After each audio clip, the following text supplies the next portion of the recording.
The sparring match had been Vegeta's idea, which meant it was less a friendly exchange of techniques and more a controlled experiment in how much punishment Goku could absorb before he started taking it seriously. They had chosen the plateau 40 kilometers east of West City, a flat-topped shelf of rock that Bulma had quietly designated as an acceptable loss zone. After the third time, a casual warm-up session had carved new geography into the landscape. The morning sky was cloudless, the kind of clean blue that made the planet look peaceful from a distance, which was a lie the Earth had been telling for decades. Below the plateau, a hawk circled lazily over a pine forest that had no idea how lucky it was to be downwind. "You're telegraphing again," Vegeta said, and hit Goku hard enough to rattle the horizon. The shockwave rolled outward in a perfect ring, flattening grass for 200 meters in every direction. Goku skidded backward through the air, boots cutting twin lines of displaced atmosphere, and grinned with the particular expression that Vegeta had spent years learning to hate. The one that meant Goku was enjoying himself, which meant Vegeta was not yet trying hard enough. "I'm not telegraphing," Goku said. "You're just getting better at reading me." "Those are the same thing." Piccolo watched from a boulder at the plateau's edge, arms folded, his white cape snapping in the residual shockwave. Gohan sat beside him in his academic era button-up and slacks, tie loosened, having been dragged to the session by his father's cheerful insistence that a little morning sparring never hurt anyone. A statement that Gohan, with a PhD in astrophysics and a very clear memory of his childhood, found statistically dubious. "How long are they going to go at this?" Gohan asked. "Until one of them gets bored," Piccolo said. "Which means your father in approximately 4 hours and Vegeta never." Gohan smiled and looked up at the sky. That was the only reason he saw it first. A streak of blue and red, moving at a velocity that his academic brain immediately began calculating and then immediately stopped, because the numbers were producing results that didn't make sense. Not a meteor, the trajectory was wrong, the angle too shallow, and meteors did not have a silhouette that resolved as it drew closer into the shape of a man. Arms slightly extended. Cape. And yes, that was absolutely a cape cracking behind him like a flag in a hurricane. Moving fast enough that the air ahead of him was compressing into a visible cone of distortion.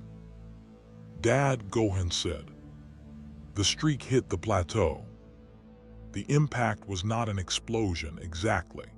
It was more like a geological opinion, a sudden, forceful statement that this particular piece of rock was no longer needed in its current configuration.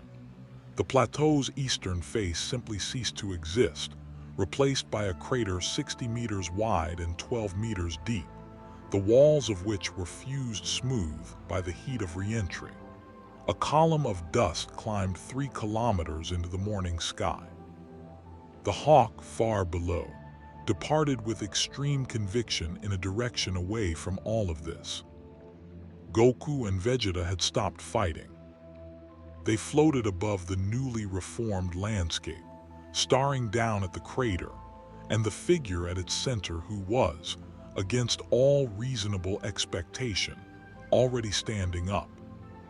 He was tall, not enormous by Saiyan standards, but built with a proportion that suggested density, like something had taken the concept of a human being and refined it over generations into a physical ideal. The suit was remarkable, deep blue, a crest on the chest in red and yellow that no one present recognized, a cape the color of a winter sunrise hanging from his shoulders despite having just survived a descent that should have incinerated him. His hair was black, pushed back from his face by the force of impact.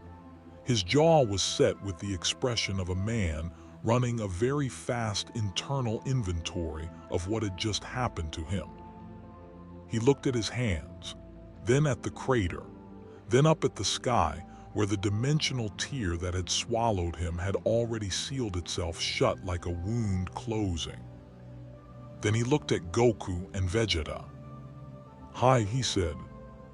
His voice carried the kind of calm that is not the absence of concern, but the active management of it. The voice of someone who had woken up in impossible situations before, and had learned that panic was a luxury he couldn't afford.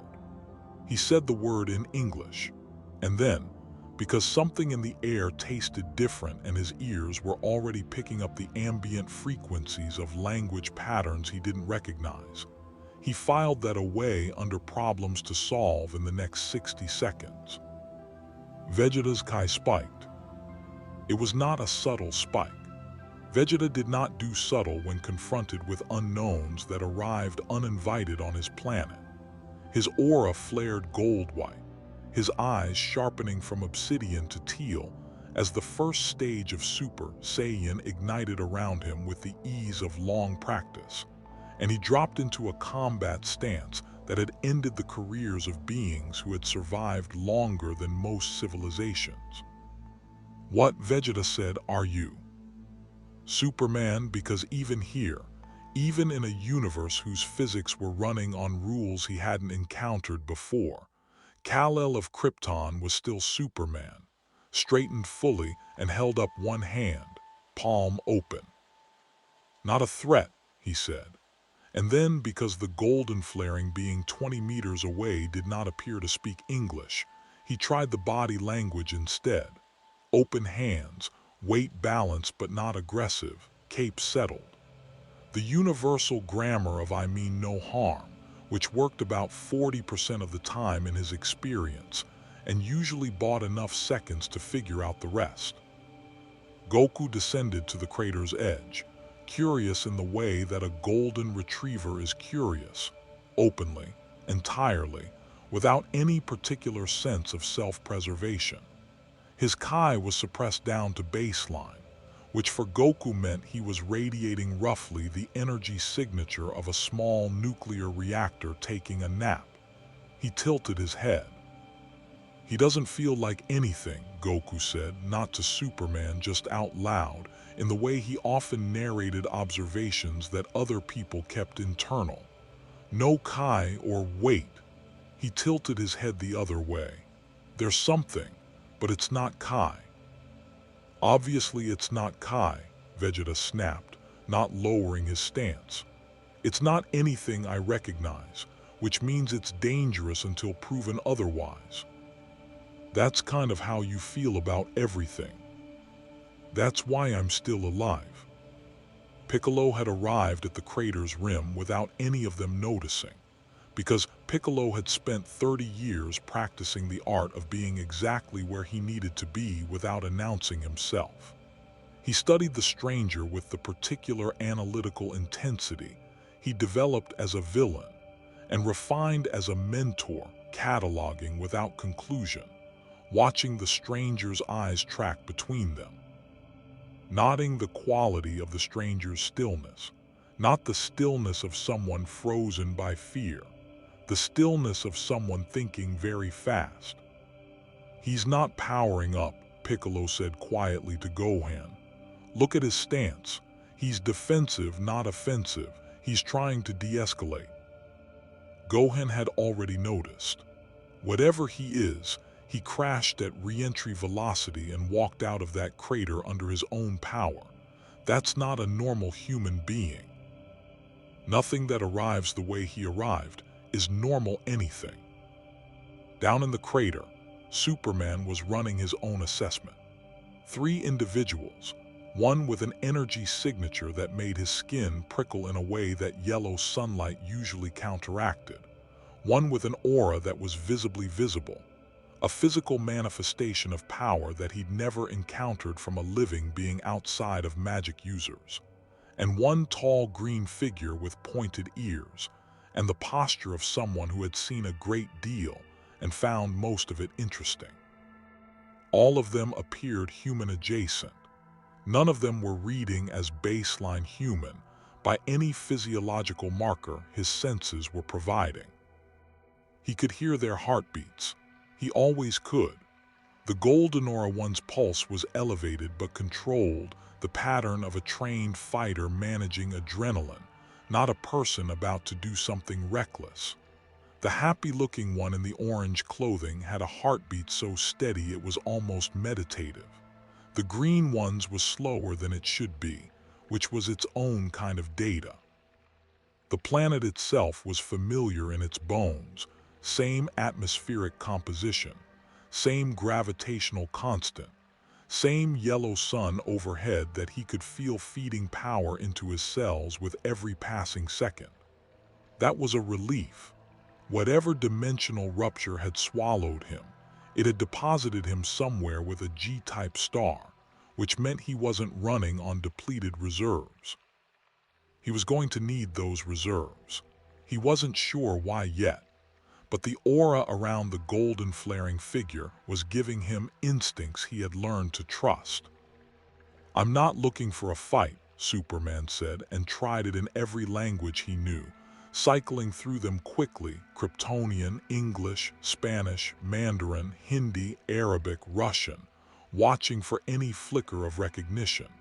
Nothing landed, but the cycling itself seemed to give the Golden One pause, which was something. Then from above and behind him, a voice called down, "Dad, maybe don't. He just got here." And that was Gohan, who had descended without quite deciding to, drawn down by the same instinct that had led him toward injured animals and overwhelmed classmates since childhood. The instinct that said this person needs a gap opened for them before the situation closes. He landed on the crater floor 2 meters from Superman and offered the universal gesture that transcended language. He smiled, pointed at himself, and said his name. "Gohan." Superman looked at him. Young man, late 20s perhaps, with his father's open face and a scholar's slight myopia around the eyes. No combat stance, no flaring energy. Just a person introducing himself in a crater while 2 very powerful beings debated threat assessment overhead. Something in Superman's chest unknotted slightly. He pointed at himself. "Clark," he said, and then after a beat, because it was the name that meant something, "Superman." Gohan tried it, "Superman." He nodded as if this were useful data. "Good enough," Superman said. He didn't smile yet. The Golden One was still radiating enough focused chi that his nerve endings were registering it as ambient pressure, but the line around his mouth softened. Goku dropped to the crater floor on Superman's other side, landing with the casual lightness of a man who had been flying since he was a child, and stuck out his hand with the enthusiasm of someone who had never once in his life met an enemy he didn't eventually want to eat dinner with. "Goku," he said. Superman shook his hand. He had shaken hands with presidents, alien warlords, Greek gods, and the Batman.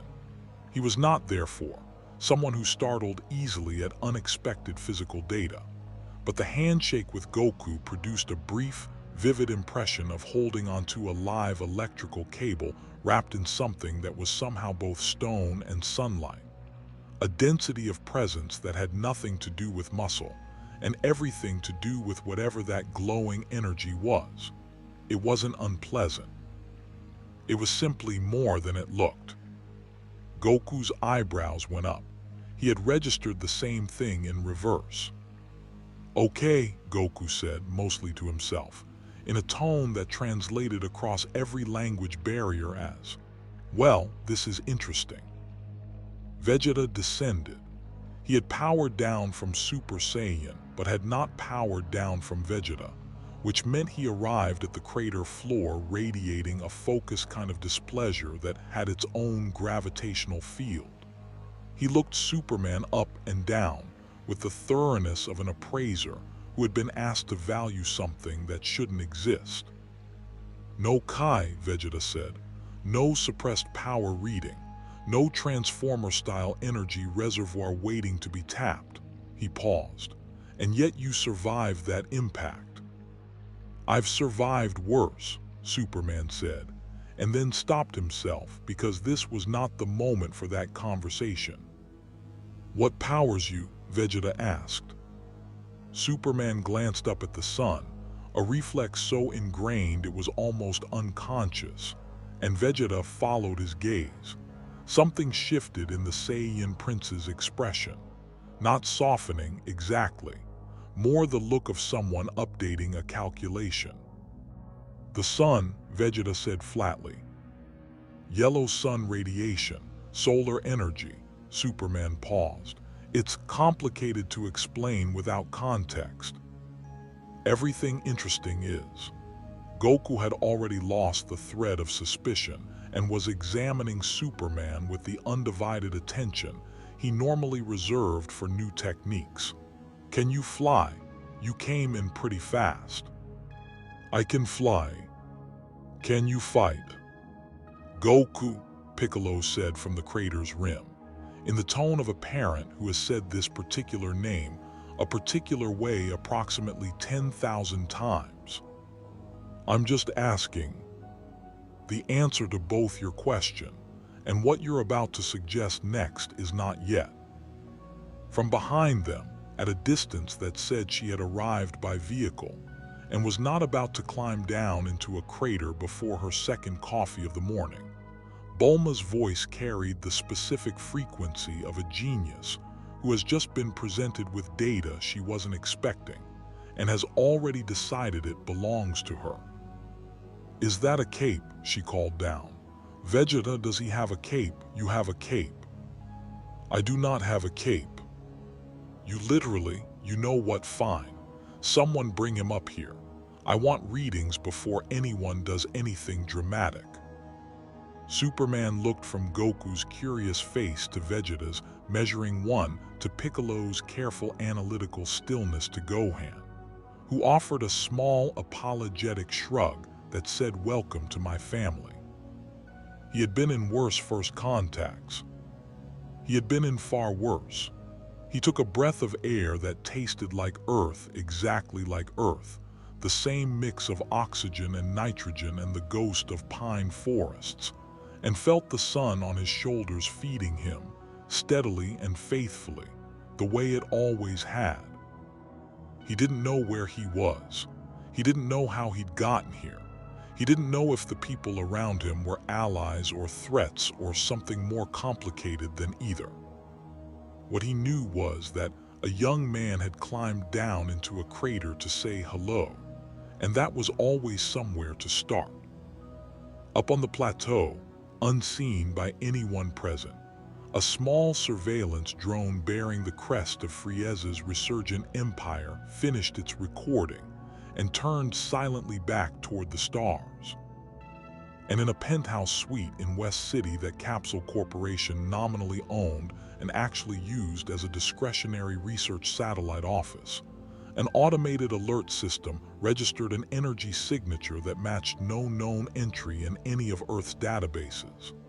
Not Kai, not electricity, not radiation, not magic, and flagged it for the attention of one Dr. Brief, who forwarded it to his daughter, who was already standing at the crater's edge with a scanner she built on a Tuesday. The Dragon Ball universe had seen gods arrive. It had seen demons. It had seen mortals who broke every ceiling ever constructed for them. It had not, until this morning, seen a man who ran on sunlight and refused to throw the first punch. It didn't know yet what to do with that. If you want to see more iconic heroes from other universes crash landing into the Dragon Ball world, hit that subscribe button and drop what crossover you want to see next in the comments below. Who should face the Z-Fighters next? Let us know. Bulma's laboratory smelled like ozone and ambition. It occupied the entire 14th floor of Capsule Corporation's West City Tower, a sprawling cathedral of equipment that had been expanded, rebuilt, demolished, and expanded again so many times that the building's original blueprints were more historical document than useful reference. Holographic displays cycled through data streams in 6 languages. Prototype capsule mechanisms lined one wall in various states of completion. A coffee machine that cost more than most countries' annual defense budgets sat on a counter next to a handwritten sticky note that said "Do not touch," calibrated, and beneath that, in different handwriting, "Vegeta, this means you." Superman stood in the center of it and tried not to look at everything at once, which was difficult because everything was interesting. "Hold still," Bulma said, circling him with a scanner the size of a television remote that was producing readouts she kept having to scroll through because they wouldn't fit on the screen. She had changed from her morning outfit into a lab coat that she wore with the authority of someone who had personally built half the technology currently being used to study him, which was accurate. Her blue hair was pulled back. Her expression was the specific one that meant she was 3 problems deep into a puzzle and had forgotten to be either polite or cautious. I said, "Hold still." "I am holding still." "Your cape moved." "There's a ventilation current from the—" "I know where my own ventilation currents are. Hold still." Gohan, stationed near the door with a cup of tea he hadn't touched, caught Superman's eye and performed the microscopic shrug that had already become their primary mode of communication. The gesture that meant, "This is normal. You will get used to it. I apologize in advance." Superman gave him a look back that said "noted," and stood still enough that even his cape behaved. Goku was sitting on a lab bench that was not rated for sitting, eating from a bowl of rice that had appeared from somewhere, and showing no signs of concern about the structural integrity of the bench or the rice's origin. He had been watching Superman with the focused curiosity he normally applied to opponents mid-fight, cataloging, processing, finding the edges of things. It was the most genuinely attentive Goku had looked since they'd come inside, which said something, because outdoors he'd been attentive enough to make Superman feel mildly like a specimen. Vegeta stood against the far wall with his arms crossed, projecting the energy of a man who was not curious about anything and had simply ended up in this room through a series of events that had nothing to do with curiosity. This was unconvincing. His eyes hadn't left Superman since the crater. Piccolo was outside on the roof. He had declined to enter the building on the grounds that he needed air, which everyone understood to mean he needed space to think without Goku narrating his own thought process out loud. "Energy output is—" Bulma stopped, scrolled again. Okay, that's not right." "What isn't right?" Gohan asked, setting down the tea. "The readings are right. My equipment is right. This man is absorbing solar radiation and converting it into biological energy at an efficiency rate that makes our sun look like a budget option." She looked up at Superman with the expression of someone who has just found a new favorite subject. "How are you not on fire?" "It's a common question," Superman said. "Who built you?" "I'm sorry." "Who designed this? The solar conversion rate alone this isn't evolution. Evolution doesn't produce efficiency ratings like this. Someone engineered you." Clark's jaw tightened very slightly. "My people were scientists. They made certain modifications over generations. The yellow sun interaction was a discovered property, not a designed one." "Discovered, sure," Bulma said, in the tone of a scientist who had personally discovered 17 things that other people later claimed were accidents. And then they left it in because it worked. "My planet is gone," Superman said, flat, not angry, the flatness that lives on the other side of grief after it's been processed so many times it's become geology. There's no one left to ask. The room went quiet in the particular way rooms do when something said out loud turns out to be heavier than expected. Goku's bowl lowered slightly. Even Vegeta's expression shifted, not to sympathy exactly, but to something that lived in the same neighborhood. The Prince of all Saiyans knew, in the marrow of whatever bones pride hadn't fully calcified, what it meant to be the last. "I'm sorry," Bulma said, and she meant it, even though she immediately followed it with, "I'm still going to need about 4 more hours of scans." "We're not keeping him," Vegeta said. "I'm not keeping him, I'm studying him." "You kept the last 3 things you said that about." "The robots asked to stay." "Bulma."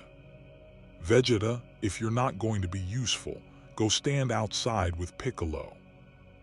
Vegeta's eye twitched. He stayed where he was, which was the Vegeta equivalent of a concession. Superman let the domesticity of it wash over him and found, unexpectedly, that it helped. The bickering was familiar, not the specific people, not the specific energy auras or the physics-defying casual power that everyone in this room was apparently sitting on like it was nothing, but the texture of it. People who knew each other well enough to argue badly and mean well. He had a lifetime of that. He knew what it looked like.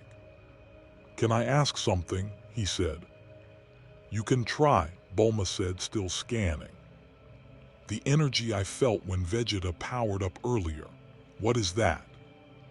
"Kai," Goku said immediately, with the enthusiasm of someone who has been waiting to explain their favorite subject. "It's life energy. Everything alive has it. You use it to fight, to fly, to power up. You can shape it, focus it, project it. Some people can sense it in others." He paused. "I can't sense yours, which is really strange." "Can you sense mine?" Superman asked. "No, it's like you're there, I can see you, but where your energy should be there's just a different texture, like trying to hear a sound that's slightly outside your range." Goku frowned thoughtfully. "Not nothing, just different." "Kai is native to this universe," Piccolo said from the doorway. He had come back silently and was leaning against the frame with his arms still folded. "Your energy comes from somewhere else. Different source, different frequency. Our senses are calibrated for Kai. You're broadcasting on a channel we don't have receivers for." Superman absorbed this, "So you can't measure me." "We can measure what you do," Piccolo said. "We can't measure what you are." "That's going to bother Vegeta." "It's already bothering Vegeta," Vegeta said, in the tone of a man who considers self-awareness a tactical advantage. Gohan had pulled out a notebook, an actual physical notebook, slightly battered with a pen tucked in the spiral binding, and was writing quickly. He looked up and caught Superman watching him.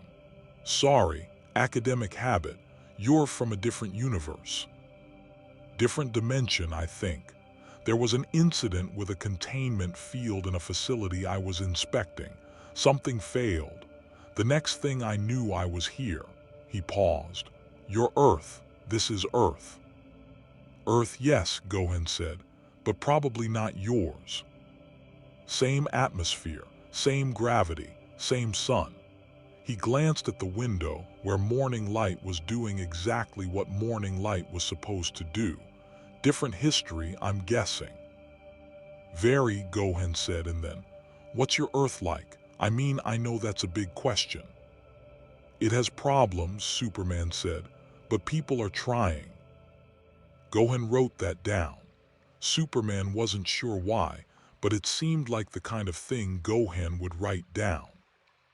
The recruitment attempts began that afternoon, which Superman would later reflect was faster than expected even by his standards. And his standards had been set by a universe containing both SHIELD analogs and actual gods with business cards. The first came from a severe man in a dark suit who arrived at Capsule Corporation in a government vehicle, and introduced himself as a senior official with Earth's Galactic Defense Force, which Gohan quietly explained was a legitimate organization with enough genuine authority to make ignoring them diplomatically complicated. The official wanted Superman in a secure facility for assessment and containment pending classification. He used the word containment 3 times in 4 sentences, which Superman recognized as a tell. "I appreciate the concern," Superman told him.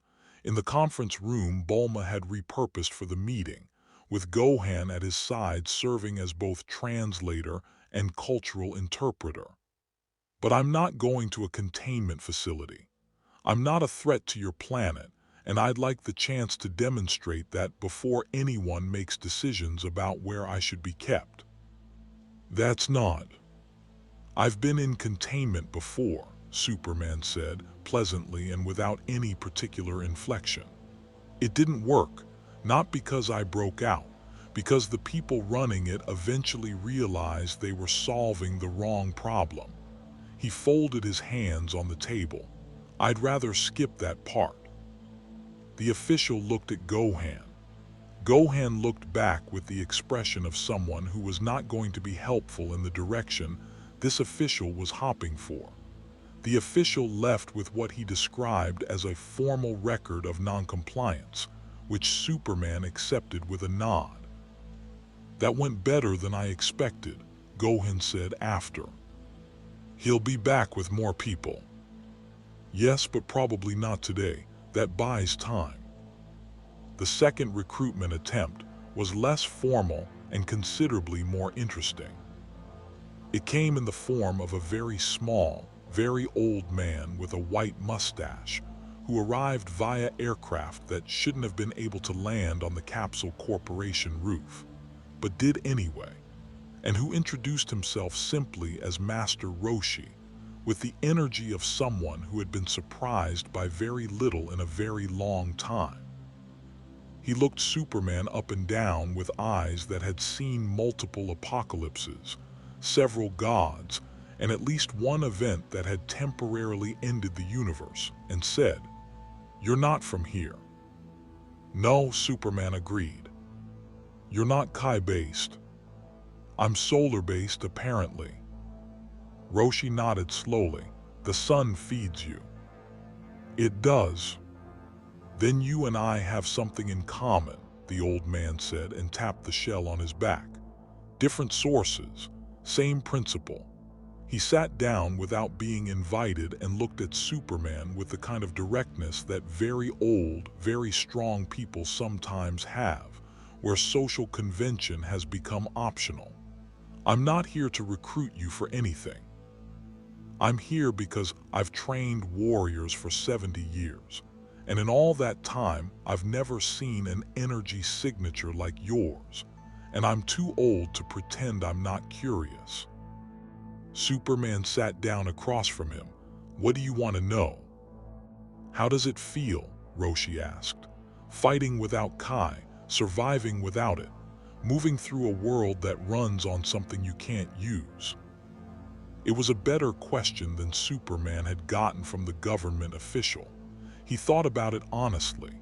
"Like being colorblind in a world where everyone navigates by color," he said finally. "I can function.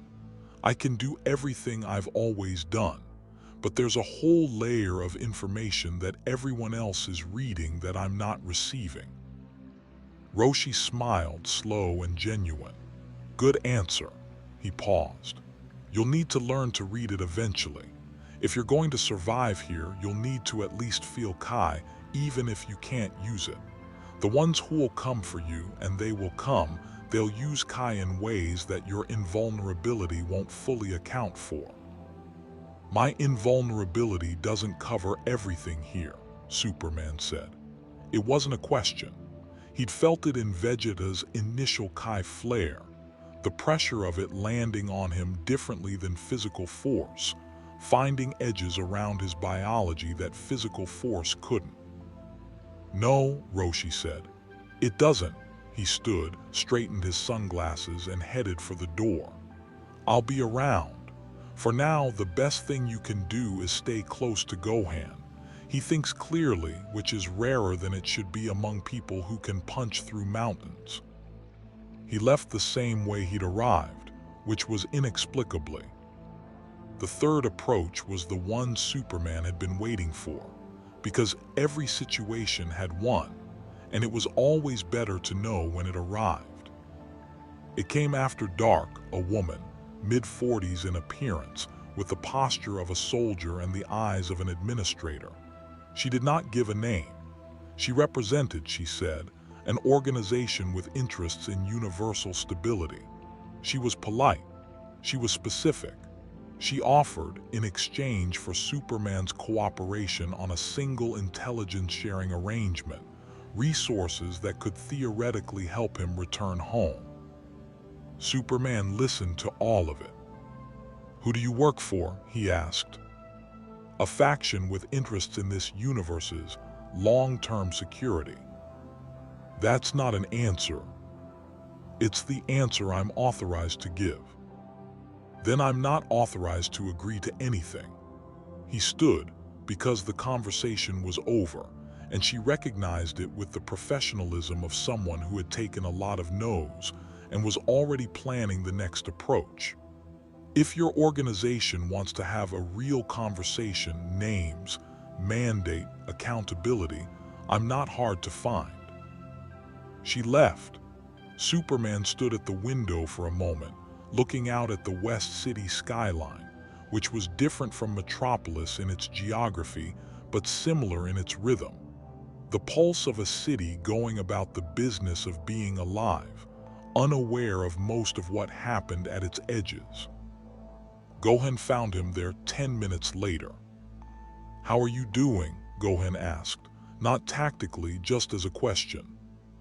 Superman considered the reflexive fine and set it aside. "Trying to orient," he said honestly. "Every universe has its own logic, its own way that things work. I've been in other dimensions before, but they're usually aberrant. Wrong in ways you can feel. This one doesn't feel wrong. It feels like a variation. Like someone took the same starting materials and made different choices." Gohan leaned on the window frame. "What's different?" "The power levels. The casual enormity of what everyone here treats as normal." He paused. "On my Earth, I'm one of the strongest beings in existence. And here, I've spent one day watching your father and Vegeta warm up, and I have the strong impression I'm somewhere in the middle of the local scale." "You're not wrong," Gohan said carefully. "I'm not threatened by it," Superman said quickly, because it was true and he wanted it to be clear. "It's actually, there's something about it. Everyone here who's powerful, they're not carrying it the way powerful people usually carry it. No one spent the day leveraging it. No one's made it a threat. Your father shook my hand." Gohan smiled. "He does that. It's a good habit." They were quiet for a moment. Outside, the city hummed. "Can I ask you something?" Gohan said. "Go ahead." "Earlier when Vegeta powered up, you didn't.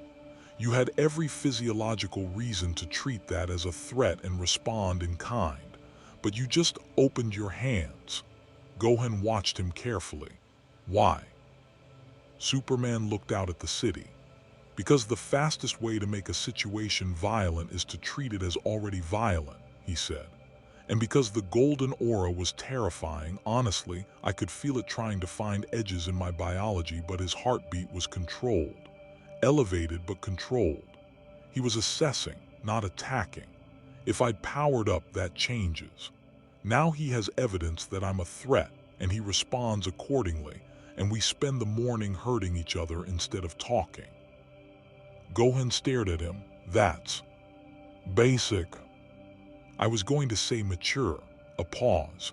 "Vegeta could learn a lot from you." "Let's not tell him that.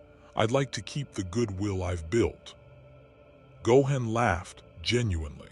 The kind that catches people off guard, and the sound of it echoed in the lab, and made the evening feel slightly less like the first night in a strange universe with no clear road home. 300 kilometers above the Earth's surface, in a ship running dark with all emissions suppressed to minimum viable levels, a figure studied the day's surveillance footage with the particular attention of a predator, identifying a novel type of prey. Commander Zarbin, recalled from administrative post at Frieza's personal request for this reconnaissance mission, watched the crater footage 3 times, watched the laboratory scans that their intercepted feeds had pulled from Capsule Corporation systems, read the energy signature analysis their ship's computers had been running for the past 6 hours, which had produced, after 6 hours of processing, a result that amounted to unknown, not Kai-based, not magic-based, not technology-based. Solar-derived biological energy of a type that existed in no database in Frieza's empire, which was an empire that spanned significant portions of multiple universes. He sent the report to Frieza with 3 words of his own, appended to the automated analysis: eliminate or acquire. He did not wait long for the response. Frieza, whatever his faults, had never been slow. The response came back in 2 words: both options. Zarbin smiled, turned to his crew and began planning. In the Sun household late that night, Goku sat on the porch and looked at the stars with the focused expression he usually reserved for sensing power levels in deep space. The look that meant he was reaching, feeling for something at the edge of perception. Kai appeared in the doorway with 2 cups of tea. She had taken the news of a dimensionally displaced superhuman staying in their guest room with the equanimity of a woman who had been married to Goku for 30 years and had recalibrated her definition of normal accordingly. "You're trying to feel his energy again," she said. "It's right there," Goku said, taking the tea. "I can almost, it's like looking at something in your peripheral vision that disappears when you look directly at it." "Maybe you're not supposed to look directly at it." Goku considered this. "That's actually smart." "I have my moments." She sat beside him. "What do you think of him?" Goku was quiet for a moment, which was rare. When Goku was quiet, it usually meant something was assembling itself in his mind that hadn't finished yet.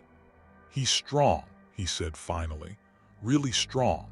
Not in a way I can measure, but in a way I can feel when he's in the room, like standing near a mountain." A pause. "But it's not just physical. The way he stood in that crater with Vegeta's aura all over him and he just opened his hands." Goku shook his head slowly. "That's not what a person does when they're afraid. And it's not what a person does when they're confident they can win. It's what a person does when they've decided that winning that particular fight isn't the point." Kai wrapped both hands around her cup. "And how many people have you met who think like that?" Goku looked at the stars. Thought about it seriously, the way he thought about Kai and technique and the nature of strength. Ran through the catalog of every powerful being he'd ever encountered: gods, demons, angels, mortals who'd broken every known ceiling, and found, at the end of the inventory, a number. "Not many," he said. The stars looked back, indifferent and vast. Somewhere in the universe's outer reaches, something that had been dormant for a very long time felt the arrival of an energy it had not tasted in an age. It was small, barely a whisper, but it was there. It began slowly to turn its attention inward, toward this small blue planet, toward this new, bright, solar-fed thing that had no business existing here, toward Superman. The first week passed the way first weeks in strange universes tended to pass for Superman, in a blur of rapid cultural absorption, careful relationship building, and the slowly accumulating weight of being somewhere he didn't belong while trying not to let that weight show.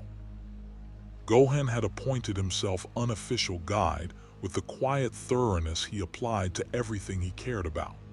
He arrived each morning with coffee, real coffee, which Superman accepted with genuine gratitude, and an agenda that blended practical orientation with academic curiosity in proportions that suggested Gohan had been thinking about it the night before.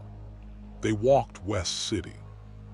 They visited the lookout, where Dend received Superman with the solemn, wide-eyed attention of a young god who was filing everything away for later consideration.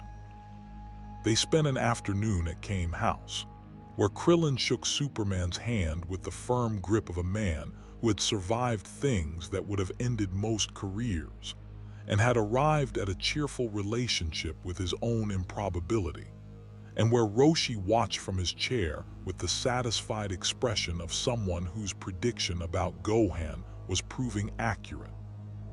Superman absorbed everything. That was, beneath all the other things he was, what Clark Kent had always been: a receiver, someone who listened before speaking, who watched before acting, who understood that the most powerful thing in any room was usually not the most obvious thing, and that wisdom arrived through attention. What he was learning about the Dragon Ball universe was reorganizing his assumptions in ways he found genuinely fascinating and occasionally unsettling. The power was the obvious thing, the sheer, casual, mountain-moving enormity of what the people around him treated as baseline existence. Krillin, who by every local metric was on the modest end of the Z-Fighter power scale, could have leveled a city block without particularly trying. Gohan, who had spent years deliberately suppressing his abilities to live an academic life, was running at what he described as maybe 30%, and had, during a demonstration for Superman's benefit, put a controlled Kai blast through a reinforced steel target that would have given most of Clark's Justice League colleagues a difficult afternoon. And Goku and Vegeta were operating somewhere above that, considerably above it.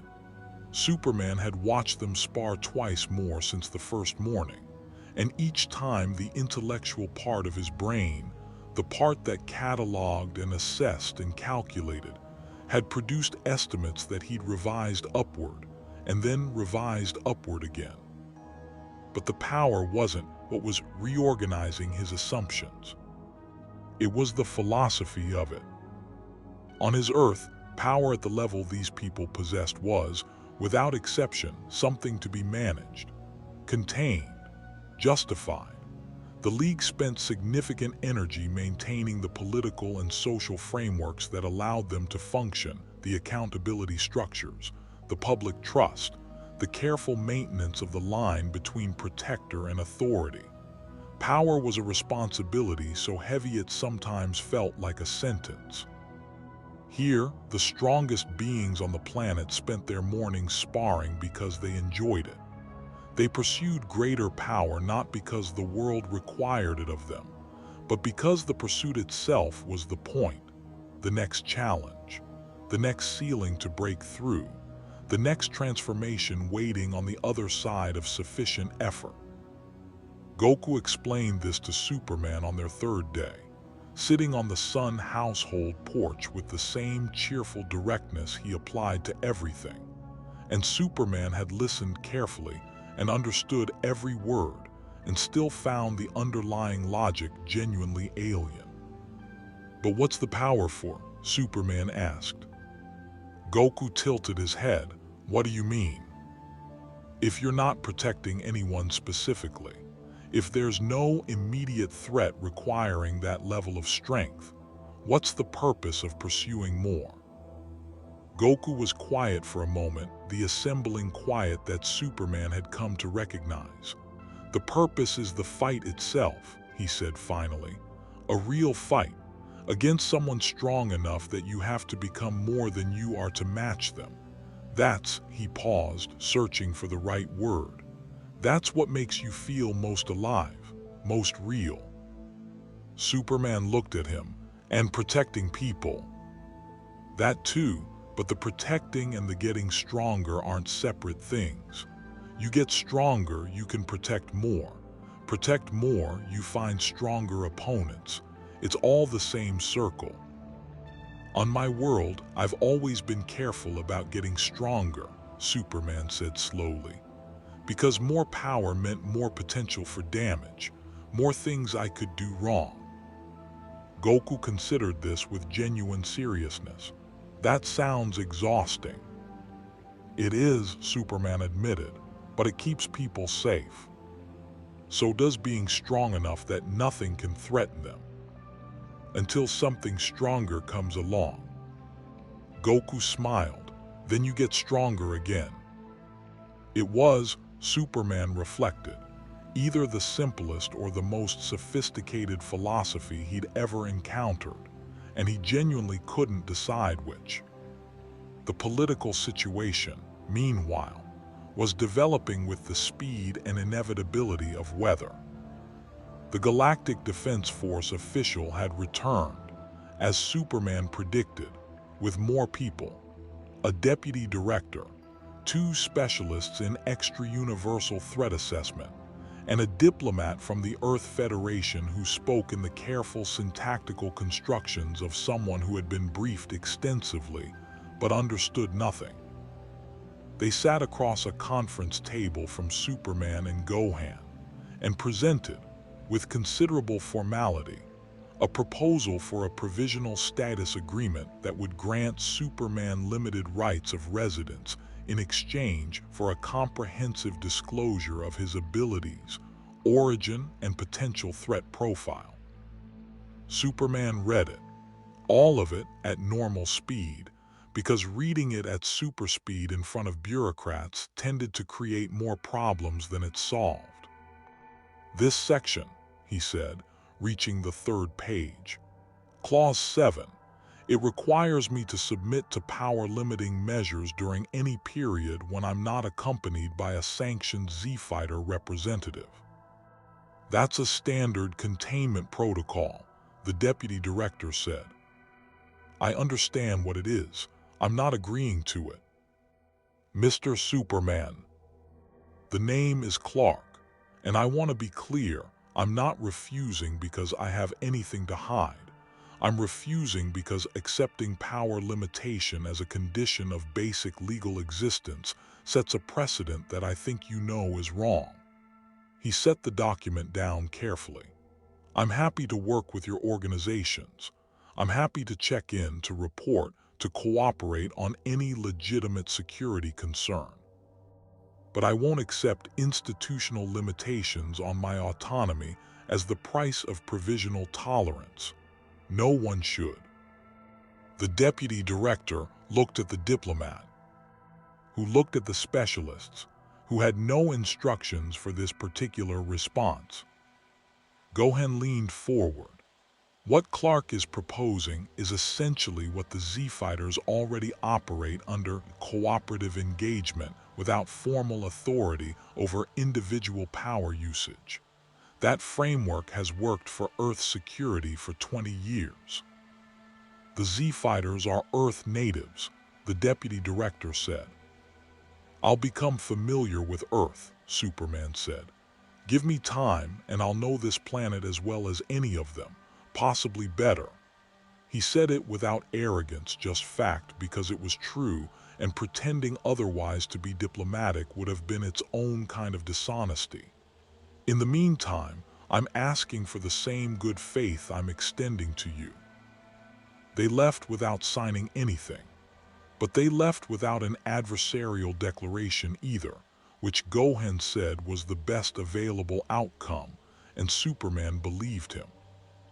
What neither of them knew, what no one at that table knew, was that the meeting had been observed, not physically, but Frieza's network had ears in the Earth Federation's communication infrastructure, planted during the period between resurrections, and the report of a solar-powered extra-universal entity who had refused institutional containment, and cited the Z-Fighter framework as a model reached Commander Zarbin's ship within the hour.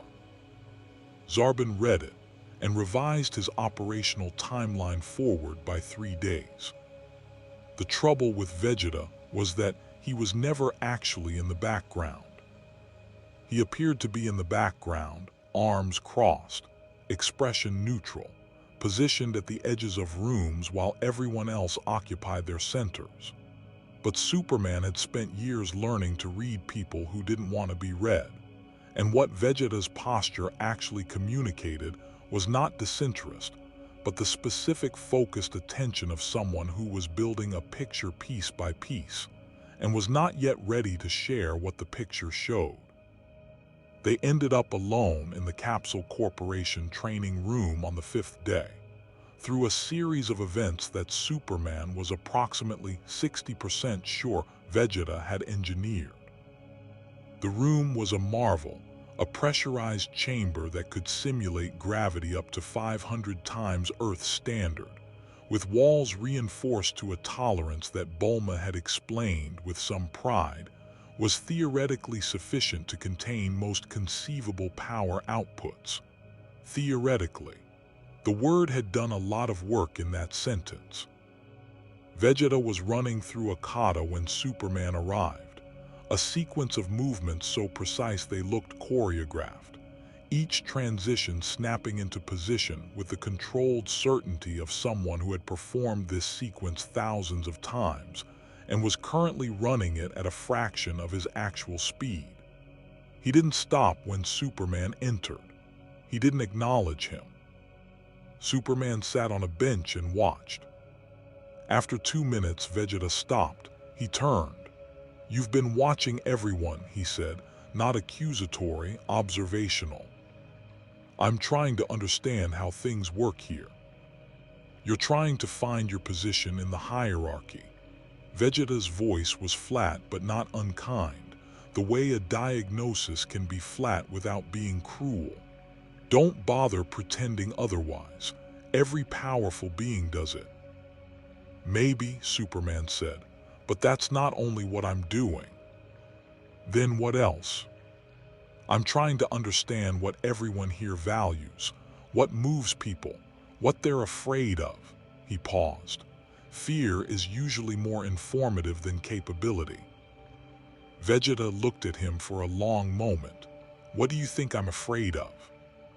It was a challenge, but not an aggressive one, more a test, the kind Vegeta seemed to issue constantly and quietly to everyone around him, checking the quality of their perception. Superman considered it seriously. "Irrelevance," he said. "Not defeat, not death. Being made irrelevant by someone whose power exceeds yours through means you can't match through effort." The silence that followed was one of the more significant silences Superman had sat in, and he had sat in silences with Batman. "You're more perceptive than you look," Vegeta said finally. "You're more communicative than you act," Superman replied. Something that was almost a smile crossed Vegeta's face and departed before it could be formally identified. He crossed the room and sat on the bench at the opposite end, which was, for Vegeta, approximately the equivalent of anyone else pulling up a chair and making coffee. "The Saiyan race was designed for war," Vegeta said, in the tone of someone opening a file they don't often open. "We were engineered to some extent by circumstance and by Frieza's empire to value power above almost everything else.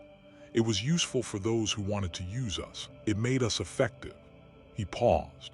"It also made us predictable, exploitable. My father couldn't see it because he was too deep inside it. I couldn't see it for a long time either." "What changed?" "Losing, repeatedly, to someone who pursued power differently." He glanced toward the door in the general direction of wherever Goku currently was. "Kakarot trained because he loved it.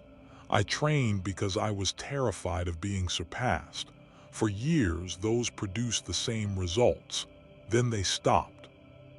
Superman absorbed this, because terror has a ceiling. Love apparently doesn't, Vegeta said, and the sentence clearly cost him something to produce. I've adapted, but the instinct is still there. The measuring, the hierarchical placement, I can't fully turn it off. So when I arrived, you were a variable I couldn't measure. That's intolerable by my instincts and interesting by every other part of me. And now, Vegeta looked at him directly. Now, I think you're genuinely dangerous in ways that have nothing to do with your solar-powered biology, and I'm trying to decide if that's a problem. What ways? You make people want to be better, Vegeta said, with the blunt precision of someone who has identified an anomaly in their data. You've been here 5 days. Gohan has been sparring again for the first time in 8 months.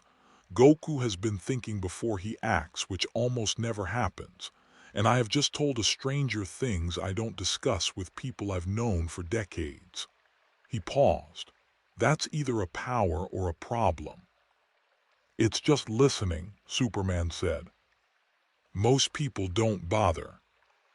They sat in the training room in the particular quiet of two very powerful beings who have just exchanged something genuine and are allowing it to settle. Then the alert went off. It came from Bulma's systems first, a proximity alarm on the outer atmospheric sensors, flagging 5 ships moving in formation at the edge of detection range. Military configuration. Running minimal emissions, the kind of profile used by people who understood how to approach a planet without triggering early warning networks and had done it before. Gohan reached Superman at a run, tablet in hand, the scholar's button-up already traded for his great Saiyaman gear in the 3 seconds it had taken him to change. Frieza's Empire configuration, he said. 5 ships. They're not broadcasting identification. Zarbin, Vegeta said, appearing in the doorway behind him, and his voice had the quality of someone nomming something they had been expecting. You knew he'd come, Superman asked. I knew someone would. Frieza's intelligence network flagged you the morning you arrived. The drone footage from the plateau was a standard recon protocol. Vegeta was already moving.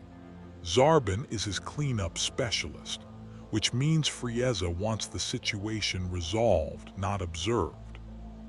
How powerful is Zarbin?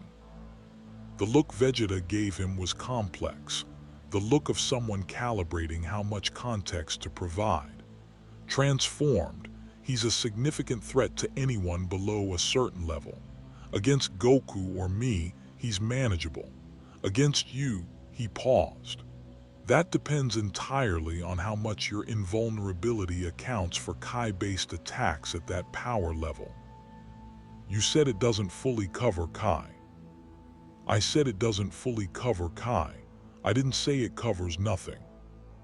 I'll take that as mixed odds. Take it as an incentive to stay close to someone who doesn't have mixed odds. They launched from the roof into a sky that was still blue and ordinary looking, and was about to become neither. The ships broke atmosphere 40 kilometers north of West City, descending in the precise arrow formation that Vegeta recognized as Frieza's standard assault deployment, a pattern designed to maximize ground coverage while protecting the command ship at the formation center.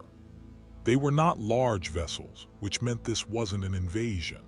It was a targeted extraction, or elimination, or, per Frieza's 2-word response to Zarbin's report, both. Superman felt the ships before he saw them. The vibration of their engines at frequencies his hearing, resolved from background noise. The heat signatures of their power systems against the cold upper atmosphere. He counted 5. Confirmed Gohan's report, and identified the central ship's slightly higher energy output as the command vessel by the same logic that had let him find Lex Luthor's office in buildings he'd never entered. What he was not prepared for was Zarbin himself. The commander descended from the central ship on a personal thruster platform, tall, almost aesthetically constructed, with the kind of physical beauty that announced itself as a feature of something that had been designed rather than grown. He wore Frieza's imperial crest on his armor with the ease of someone for whom the symbol had never been complicated. His eyes found Superman immediately, in the way predators found anomalies, and something in his expression shifted from assessment to appetite. "The solar creature," Zarbon said, in a language Superman didn't speak but whose tone landed with perfect clarity. He said it to his own troops, not to Superman. "Lord Frieza wants it either on a transport or not existing. I have a personal preference." He paused, and the predatory aesthetic of him sharpened. "Destroy the others if they interfere." Goku arrived like a burst of compressed energy from the east, Vegeta a half-second behind from the west, and they flanked Superman with the unconscious coordination of people who had spent years fighting beside each other even when they were theoretically fighting each other. "Zarbon," Vegeta said, in a tone that had multiple layers, the top one being flat recognition and the deeper ones being a history Superman didn't have access to yet. Zarbon looked at Vegeta with something that was almost fond. Prince Vegeta, still playing protector of this little world. "Still wearing that ridiculous hair," Vegeta replied. Then Zarbon's 4 secondary commanders dropped from their ships, and the situation stopped being conversational. They came fast, faster than Superman had anticipated, which recalibrated his estimate of Frieza's lower-tier soldiers upward immediately. He moved on pure reflex, putting himself between the nearest attacker and Gohan, and the collision was different, wrong. The impact registered in his bones in a way that physical force never did, the Kai charge on the strike finding the edges his invulnerability left open and pressing into them. He felt it, not debilitation, but a genuine, honest pressure that said this will accumulate. He caught the second strike on his forearm, redirected it, and responded with a precise application of physical force that sent the attacker backward through 60 meters of air.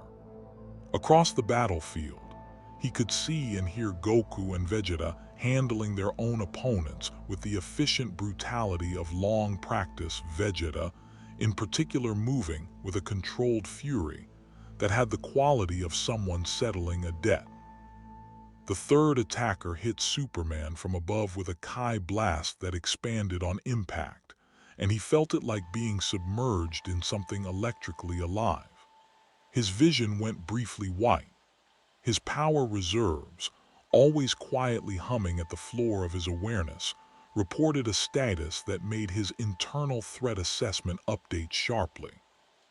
He was not invulnerable to this, not remotely the way he was invulnerable to bullets and explosions and the things his world threw at him. The Kai was navigating his biology with the confidence of something that had never been told this particular fortress was impregnable, because it hadn't.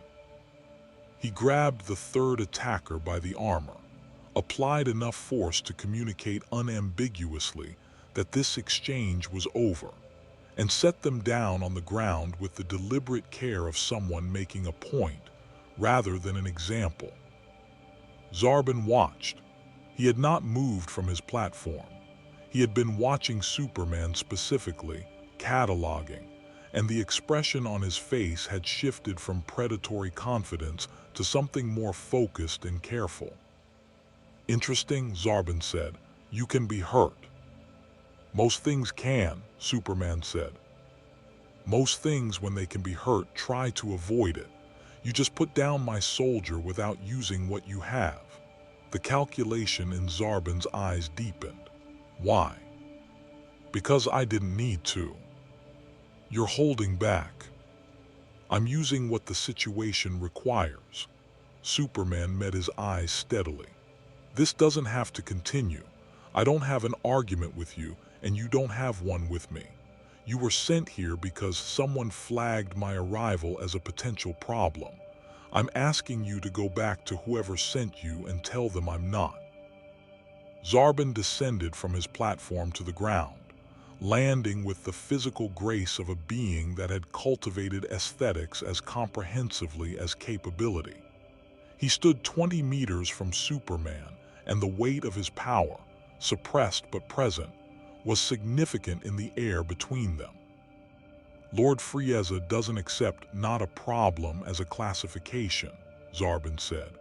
"He classifies things as useful or eliminated. That's always been more efficient. That's a limited framework. It's a proven one. It's a fearful one," Superman said, and the word landed in the air between them with more weight than it should have had, because it was true and accurate and Zarbon knew it, and the knowing of it moved across his face for just a moment before the predatory composure reassembled. "Whatever Frieza is afraid of, I'm not it. But treating everything powerful as a threat ensures that eventually you manufacture exactly the threat you were afraid of." Behind Zarbon, his remaining soldiers had stopped fighting. Goku and Vegeta had stopped too, watching. The battlefield had the particular quality of a held breath. Zarbon stared at Superman for a long moment. Then he did something no one present expected, which was laugh, brief, genuine, the kind that escapes before it can be managed. "You're either very wise," he said, "or very naive, and I genuinely cannot tell which." "Join the club," Gohan said, from somewhere behind Superman, and there was enough of his father's cheerful delivery in it that even Vegeta's mouth moved slightly in a direction that wasn't a scowl. Zarbon stepped back. "I'm not authorized to make strategic exceptions," he said. "I'll report that the target poses complications beyond initial assessment parameters and recommend a revised approach." He looked at Superman with a complexity that hadn't been there at the start. "That buys you time. Not much. Lord Frieza's patience with complications is limited." He returned to his platform. His soldiers retrieved themselves from various points across the battlefield and returned to their ships. As the formation climbed back toward the upper atmosphere, Vegeta appeared at Superman's shoulder and said, in a voice that contained something he would have denied was respect, "You talked Zarbon into a tactical retreat without throwing a single serious punch." "I threw punches. Controlled ones, below your actual capacity." Vegeta's eyes were still on the retreating ships. "I've never seen anyone do that with Zarbon." Superman watched the ships diminish to points of light. His arm, where the Kai blast had hit, was still registering discomfort, real discomfort. The honest kind that meant something. And Roshi's warning from earlier in the week was reorganizing itself in his mind from advice to urgent operational data. He needed to understand Kai. Not use it, he suspected that was biologically unavailable to him in this universe, but understand it, sense it, develop some way of navigating a battlefield where his primary defense had genuine gaps. He needed to ask Piccolo. But first, before any of that, Gohan was at his side and looking at his arm with the expression of someone who had noticed the discomfort Superman was managing. "You got hit," Gohan said. "I've been hit before. Not like this. Kai-based damage works differently on a cellular level than physical trauma. Bulma needs to look at it." He paused. "Also, what you said to Zarbon, about Frieza's fear creating the threat he's afraid of. It's true." "I know it's true," Gohan said. I've never heard anyone say it to Frieza's people before, like it was obvious, like they should have been able to see it themselves." He looked at Superman with the focused attention he normally reserved for problems he was about to solve. "Do you always do that? Treat people like they're capable of better than they're currently doing. Superman looked at him, thought about a lifetime of that specific choice. The choice to extend the possibility of better, to treat it as available rather than naive, even when the evidence argued otherwise. It's not always effective, he said. That's not what I asked. A beat. Yes, Superman said. I always do that. Gohan was quiet for a moment. Then, I think that might be the most dangerous thing about you. Above them, the last of Zarbon's ships vanished into the outer atmosphere, carrying its report toward a golden throne somewhere in the stars where something ancient and terrible and very interested would read it and begin making different plans. And deeper than that, deeper than Frieza's ships, deeper than the atmosphere, at the edge of a silence that had no address in any star chart, the thing that had been slowly turning its attention toward Earth completed its turn. It looked. It found what it was looking for. And it began to move. The training began at dawn. Piccolo had chosen the northern wastelands for reasons that were practical rather than atmospheric. Though the atmosphere helped, the flat expanse of cracked red earth stretching to a horizon interrupted by nothing, the sky overhead cycling through the particular shades of early morning that made the world look like it was still deciding what kind of day to be. No civilians, no infrastructure to damage, no political complications arising from collateral effects. Also, Piccolo simply preferred spaces that were honest about what they were, and a wasteland was honest. The problem, Piccolo said, standing across from Superman in the gray pre-dawn light, is that you're trying to defend against Kai the same way you defend against physical force. I'm not sure I know how to do anything else, Superman said. That's the problem. Piccolo folded his arms. Kai isn't force. It isn't energy in the way your solar power is energy. It's intention given physical form. When a Kai attack hits you, it's not just the impact you're receiving, it's the will behind it, compressed and directed. Your biology blocks the physical component but has no framework for the intentional component. Superman turned this over. So my invulnerability is like armor that works against bullets but not sound. That's a reasonable analogy. Kai is frequency, not projectile. Piccolo uncrossed his arms. Which means the answer isn't to build better armor, it's to learn to hear the frequency. You said I can't use Kai. You can't generate it. That's biological. Your power source is incompatible with Kai production. But Kai perception is a different function. Sensing is passive. Reception, not transmission. Piccolo studied him. The question is whether a non-native biology can develop the receiver. You think it can. I think your hearing picks up frequencies that should be physiologically impossible for a humanoid structure. I think your vision operates across spectrums that require cellular adaptations your species shouldn't have developed without an evolutionary reason. Piccolo's eyes were measured. You're already a biological anomaly by the standards of your own universe. Anomalies sometimes have more flexibility than standard designs. Superman looked at the horizon.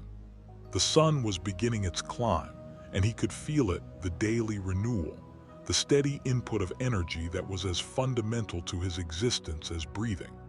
The Dragon Ball universe's sun was slightly different in its spectral output from his own.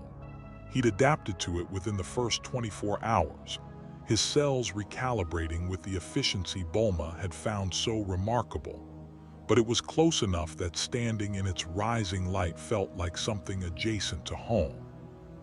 Where do I start? He asked. Close your eyes, Piccolo said. He did. Your hearing, how far does it reach right now? This continent, if I focus most of the planet. Pull it back. Local range 5 kilometers. Now filter out everything you already know how to hear.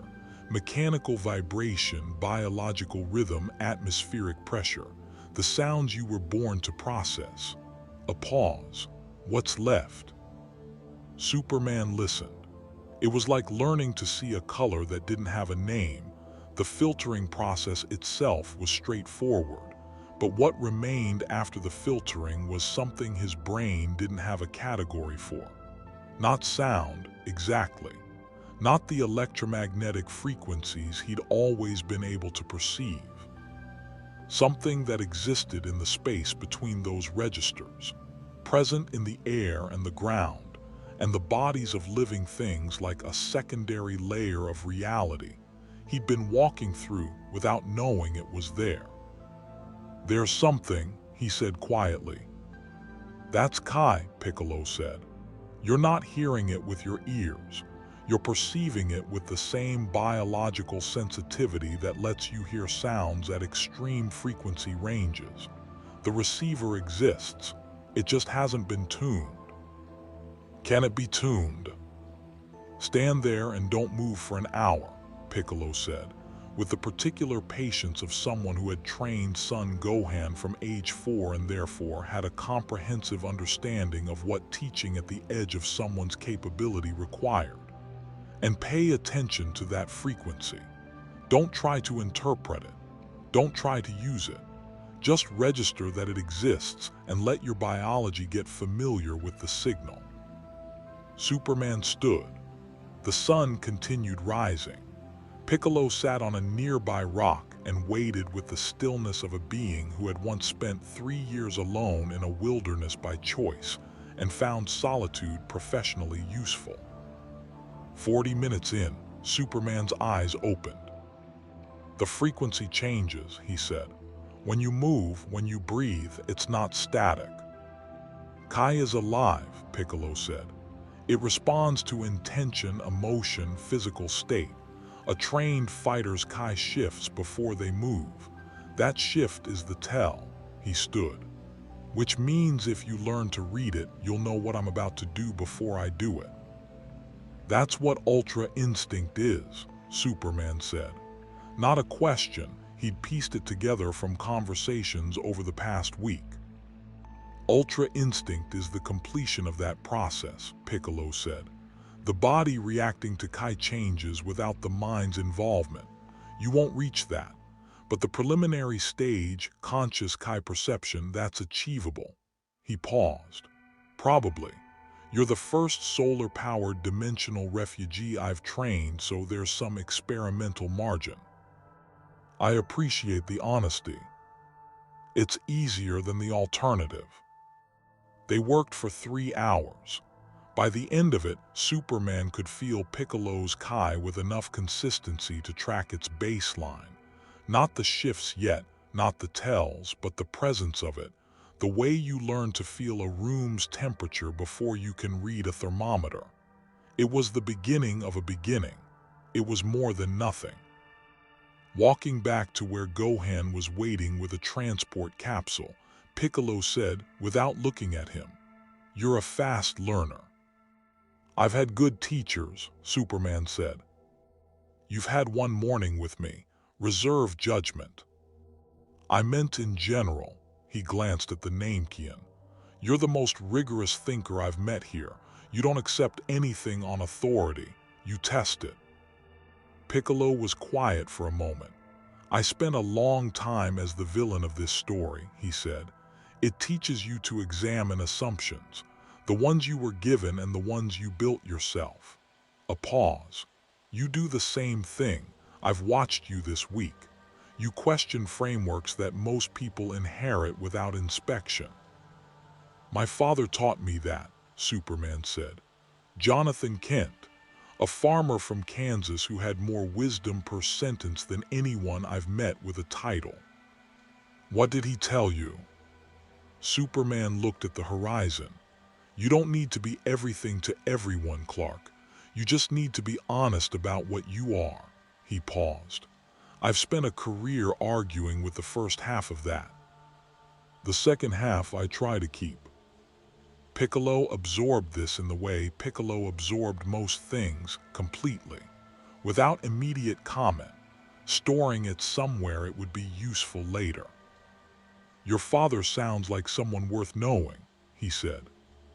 "He was the best person I've ever met," Superman said simply, "and I've met a lot of people." The convergence happened on a Wednesday, because crises in Superman's experience showed a statistical preference for midweek disruption. It began with 3 separate alerts arriving at Capsule Corporation within a 40-minute window, which Bulma processed with the focused efficiency of someone who had long since accepted that her home was a de facto crisis management center and had optimized accordingly. The first alert was from the Galactic Patrol. Maris, who had been quietly monitoring the situation since Superman's arrival, transmitted a report that an anomalous energy signature had been detected at the edge of the solar system. Not Frieza pattern, not any pattern in the patrol's database, moving inward, slowly by cosmic standards, which meant it would reach Earth in approximately 72 hours. The second alert was from King Kai, relayed through Goku's connection to the North Galaxy's supernatural communication network, and it contained 3 words that King Kai had chosen with the care of someone who understood the weight of understatement. Something is coming. The third alert was from Dend at the lookout, and it was the most specific and therefore the most alarming. The Dragon Balls are resonating, all 7, simultaneously, without being gathered. Superman was in the room when all 3 arrived. He watched Bulma cross-reference them, watched Gohan's academic composure manage the transition to operational urgency, watched Goku's expression do the thing it did when genuine threat registered, the smile not disappearing exactly, but deepening into something that had more focus in it, the way a lens sharpens when properly adjusted. Vegeta, who had been leaning against a wall performing his usual impression of someone who wasn't paying close attention to everything, said, "It came because of him." Everyone looked at him. "The anomalous signature," Vegeta said, looking at Superman with eyes that were calculating rather than accusatory. "It doesn't match any known threat profile. It wasn't here before he arrived. His energy is foreign to this universe. It's been broadcasting on frequencies nothing here generates naturally." He paused. "Something that monitors those frequencies noticed. Something that responds to solar-derived energy from outside this universe," Piccolo said, working through it. "Something old enough to have encountered that signature before. Or something that's been waiting for it," Gohan said. And his voice had gone quiet in the specific way. It went quiet when his brain was connecting things faster than his instinct to not alarm people could manage. He pulled up a display and began pulling references from a database that appeared to index supernatural and cosmic event records going back several millennia. There are records, fragmentary, mostly from pre-Namkian sources, of an entity that traveled between universes feeding on energy it couldn't produce natively. Solar-based energy was specifically noted as the signature it tracked. "A parasite," Bulma said flatly. "An apex predator," Piccolo corrected. "There's a difference. A parasite needs the host alive. An apex predator just needs the energy." The room processed this. The training began at dawn. Piccolo had chosen the northern wastelands for reasons that were practical rather than atmospheric, though the atmosphere helped. The flat expanse of cracked red earth stretching to a horizon interrupted by nothing. The sky overhead cycling through the particular shades of early morning that made the world look like it was still deciding what kind of day to be. No civilians, no infrastructure to damage, no political complications arising from collateral effects. Also, Piccolo simply preferred spaces that were honest about what they were, and a wasteland was honest. "The problem," Piccolo said, standing across from Superman in the gray pre-dawn light, "is that you're trying to defend against Kai the same way you defend against physical force." "I'm not sure I know how to do anything else," Superman said. "That's the problem." Piccolo folded his arms. "Kai isn't force. It isn't energy in the way your solar power is energy. It's intention given physical form. When a Kai attack hits you, it's not just the impact you're receiving, it's the will behind it, compressed and directed. Your biology blocks the physical component but has no framework for the intentional component." Superman turned this over. "So my invulnerability is like armor that works against bullets but not sound." "That's a reasonable analogy. Kai is frequency, not projectile." Piccolo uncrossed his arms. "Which means the answer isn't to build better armor. It's to learn to hear the frequency." "You said I can't use Kai." "You can't generate it. That's biological. Your power source is incompatible with Kai production. But Kai perception is a different function. Sensing is passive. Reception, not transmission." Piccolo studied him. "The question is whether a non-native biology can develop the receiver." "You think it can?" "I think your hearing picks up frequencies that should be physiologically impossible for a humanoid structure. I think your vision operates across spectrums that require cellular adaptations your species shouldn't have developed without an evolutionary reason." Piccolo's eyes were measured. "You're already a biological anomaly by the standards of your own universe. Anomalies sometimes have more flexibility than standard designs." Superman looked at the horizon. The sun was beginning its climb, and he could feel it, the daily renewal, the steady input of energy that was as fundamental to his existence as breathing. The Dragon Ball universe's sun was slightly different in its spectral output from his own. He'd adapted to it within the first 24 hours, his cells recalibrating with the efficiency Bulma had found so remarkable. But it was close enough that standing in its rising light felt like something adjacent to home. "Where do I start?" he asked. "Close your eyes," Piccolo said. He did. "Your hearing, how far does it reach right now?" "This continent, if I focus most of the planet." "Pull it back. Local range 5 kilometers. Now filter out everything you already know how to hear. Mechanical vibration, biological rhythm, atmospheric pressure. The sounds you were born to process." A pause. "What's left?" Superman listened. It was like learning to see a color that didn't have a name. The filtering process itself was straightforward. But what remained after the filtering was something his brain didn't have a category for. Not sound, exactly. Not the electromagnetic frequencies he'd always been able to perceive. Something that existed in the space between those registers, present in the air and the ground, and the bodies of living things like a secondary layer of reality he'd been walking through without knowing it was there.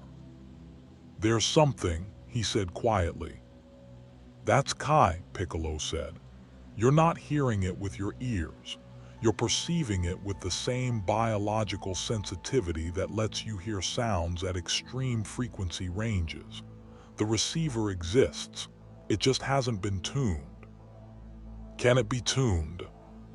"Stand there and don't move for an hour," Piccolo said, with the particular patience of someone who had trained son Gohan from age 4 and therefore had a comprehensive understanding of what teaching at the edge of someone's capability required. "And pay attention to that frequency. Don't try to interpret it. Don't try to use it. Just register that it exists and let your biology get familiar with the signal." Superman stood. The sun continued rising. Piccolo sat on a nearby rock, and waited with the stillness of a being who had once spent 3 years alone in a wilderness by choice and found solitude professionally useful. 40 minutes in, Superman's eyes opened. "The frequency changes," he said. "When you move, when you breathe, it's not static." "Kai is alive," Piccolo said. "It responds to intention, emotion, physical state. A trained fighter's Kai shifts before they move. That shift is the tell." He stood. "Which means if you learn to read it, you'll know what I'm about to do before I do it." "That's what Ultra Instinct is," Superman said. Not a question, he'd pieced it together from conversations over the past week. "Ultra Instinct is the completion of that process," Piccolo said. "The body reacting to Kai changes without the mind's involvement. You won't reach that. But the preliminary stage, conscious Kai perception, that's achievable." He paused. "Probably. You're the first solar-powered dimensional refugee I've trained, so there's some experimental margin." "I appreciate the honesty. It's easier than the alternative." They worked for 3 hours. By the end of it, Superman could feel Piccolo's Kai with enough consistency to track its baseline. Not the shifts yet, not the tells, but the presence of it. The way you learn to feel a room's temperature before you can read a thermometer. It was the beginning of a beginning. It was more than nothing. Walking back to where Gohan was waiting with a transport capsule, Piccolo said, without looking at him, "You're a fast learner." "I've had good teachers," Superman said. "You've had one morning with me. Reserve judgment." "I meant in general." He glanced at the Namekian. "You're the most rigorous thinker I've met here. You don't accept anything on authority. You test it." Piccolo was quiet for a moment. "I spent a long time as the villain of this story," he said. "It teaches you to examine assumptions, the ones you were given and the ones you built yourself." A pause. "You do the same thing. I've watched you this week. You question frameworks that most people inherit without inspection." "My father taught me that," Superman said. "Jonathan Kent, a farmer from Kansas who had more wisdom per sentence than anyone I've met with a title." "What did he tell you?" Superman looked at the horizon. "You don't need to be everything to everyone, Clark. You just need to be honest about what you are."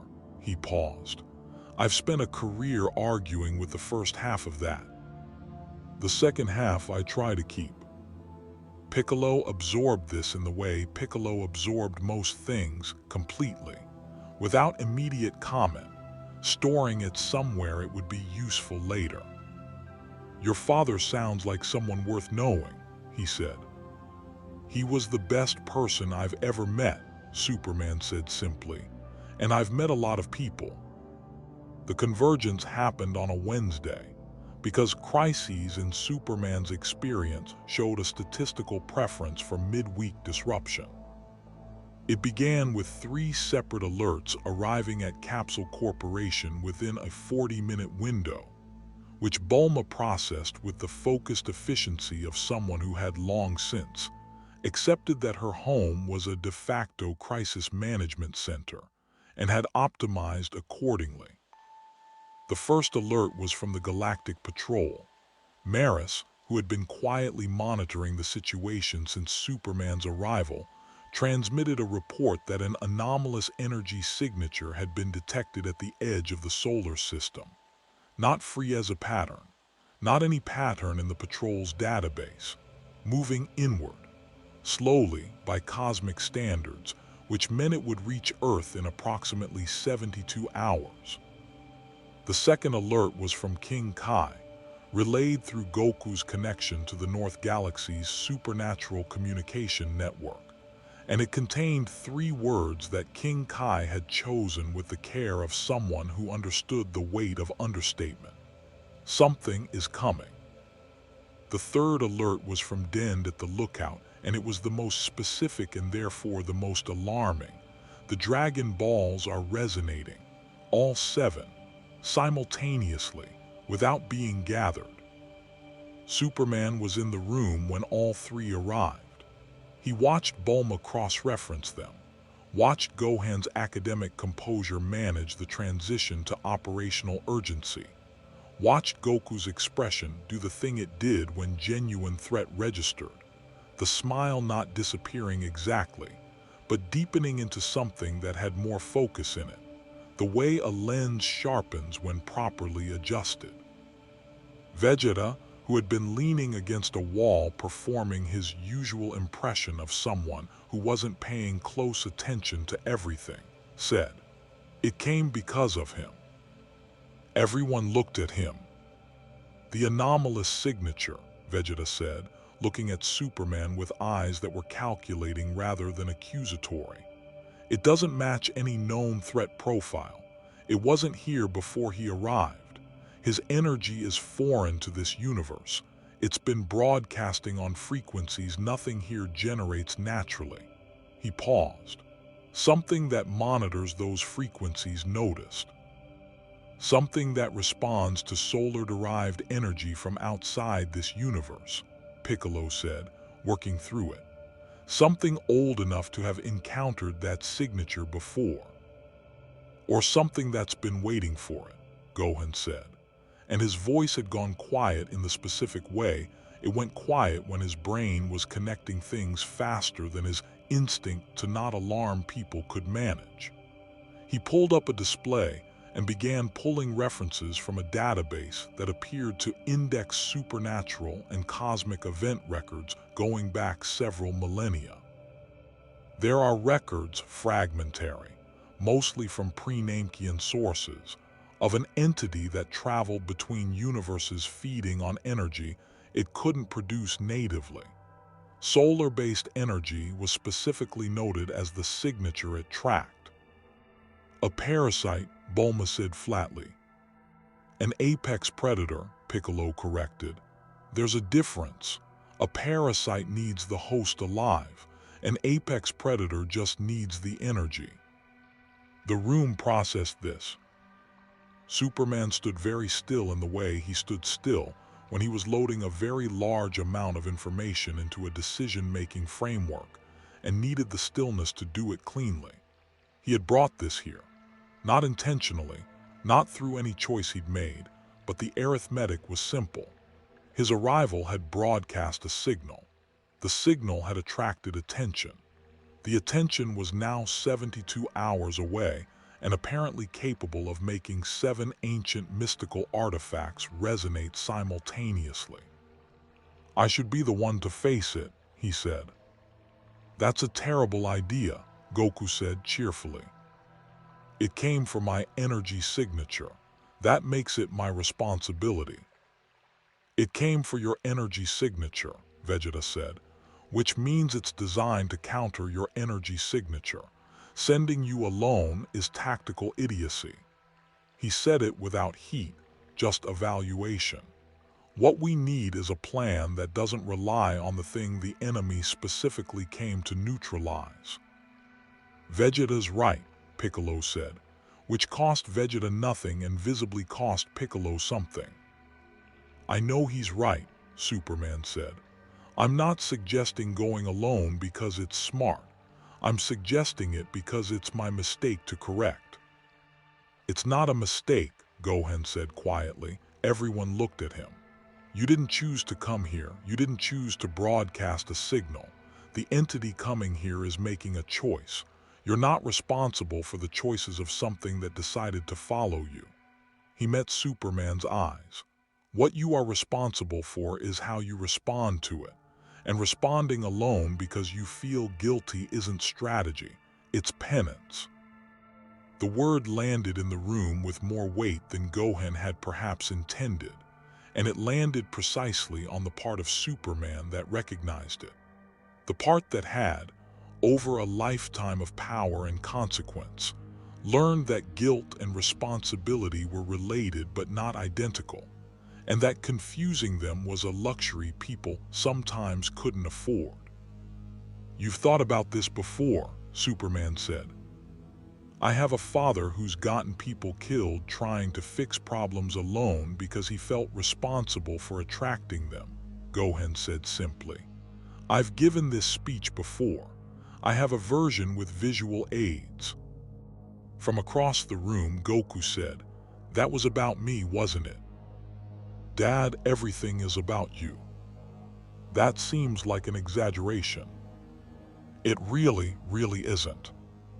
The tension in the room broke at the edges without releasing at the center, which was, Superman was learning the particular social dynamic of this group, laughter and gravity coexisting in proportions that shifted by the minute. He looked around the room. Bulma already had 3 analysis windows open on the incoming energy signature. Piccolo was at the secondary display, pulling the pre-Namkian records Gohan had referenced. Goku had the focused retriever expression that meant he was going to suggest training immediately, and would be correct to do so. Vegeta had moved from the wall to the main display, and was studying the approach vector with the intensity he applied to everything he had decided was worth his complete attention. And Gohan was watching Superman with the patient, clear-eyed look of someone who had offered him something real and was waiting to see if he took it. "All right," Superman said, "what's the plan?" The plan, as it developed over the next several hours, was the product of the particular genius that emerged when Bulma's engineering precision, Piccolo's tactical rigor, Gohan's scientific analysis, and Vegeta's comprehensive knowledge of cosmic threat profiles combined in the same room and were forced to talk to each other.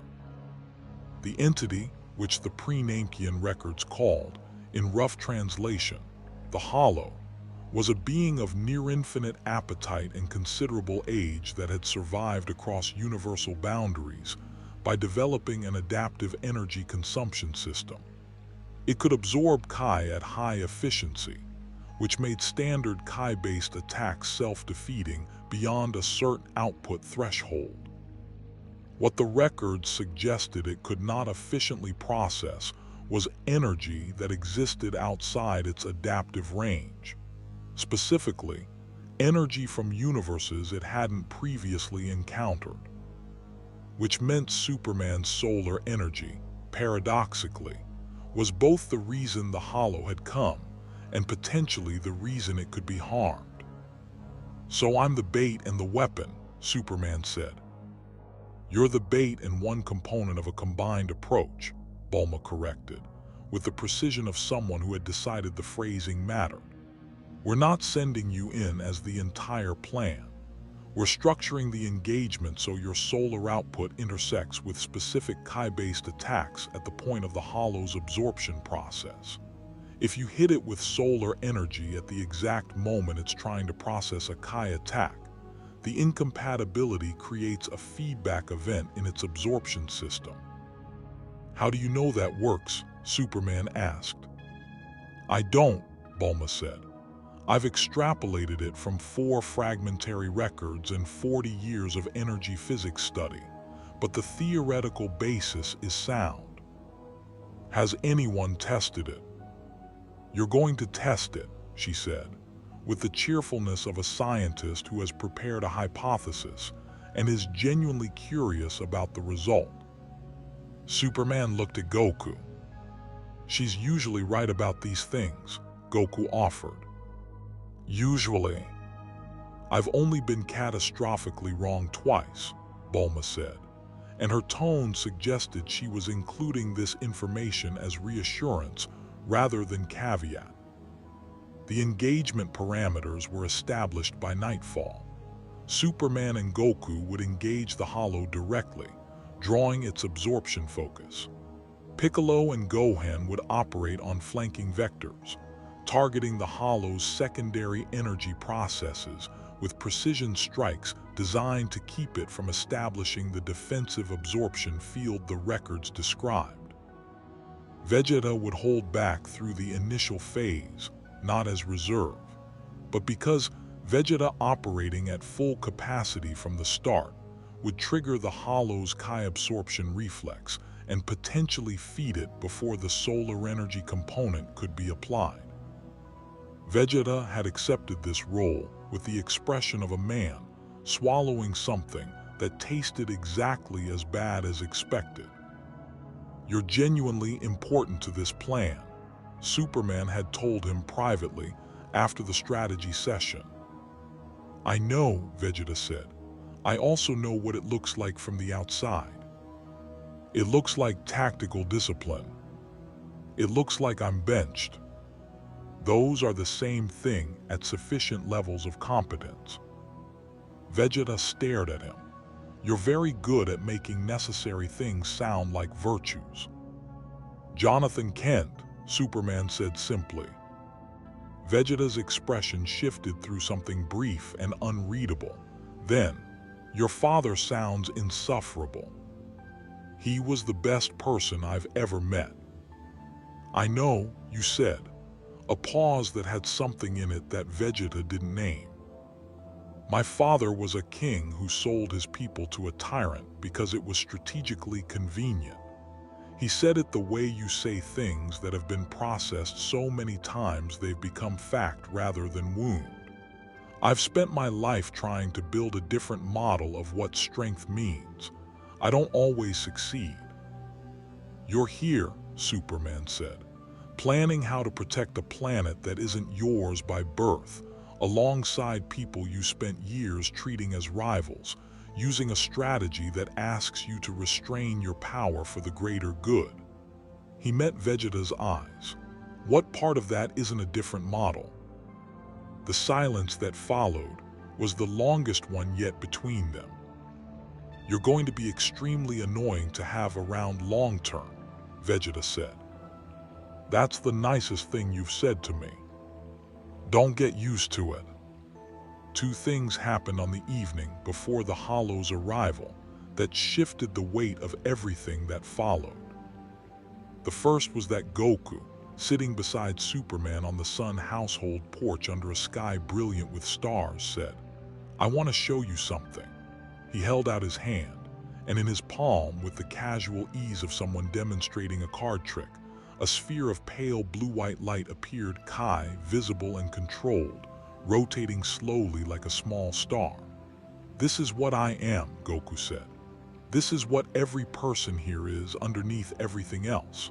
We're all just energy that learned to think." Superman looked at the sphere. In his peripheral sensitivity, the new, partial, still developing Kai perception that Piccolo had begun unlocking, he could feel it. Not fully, not with the clarity that a Kai-sensitive being would have, but present.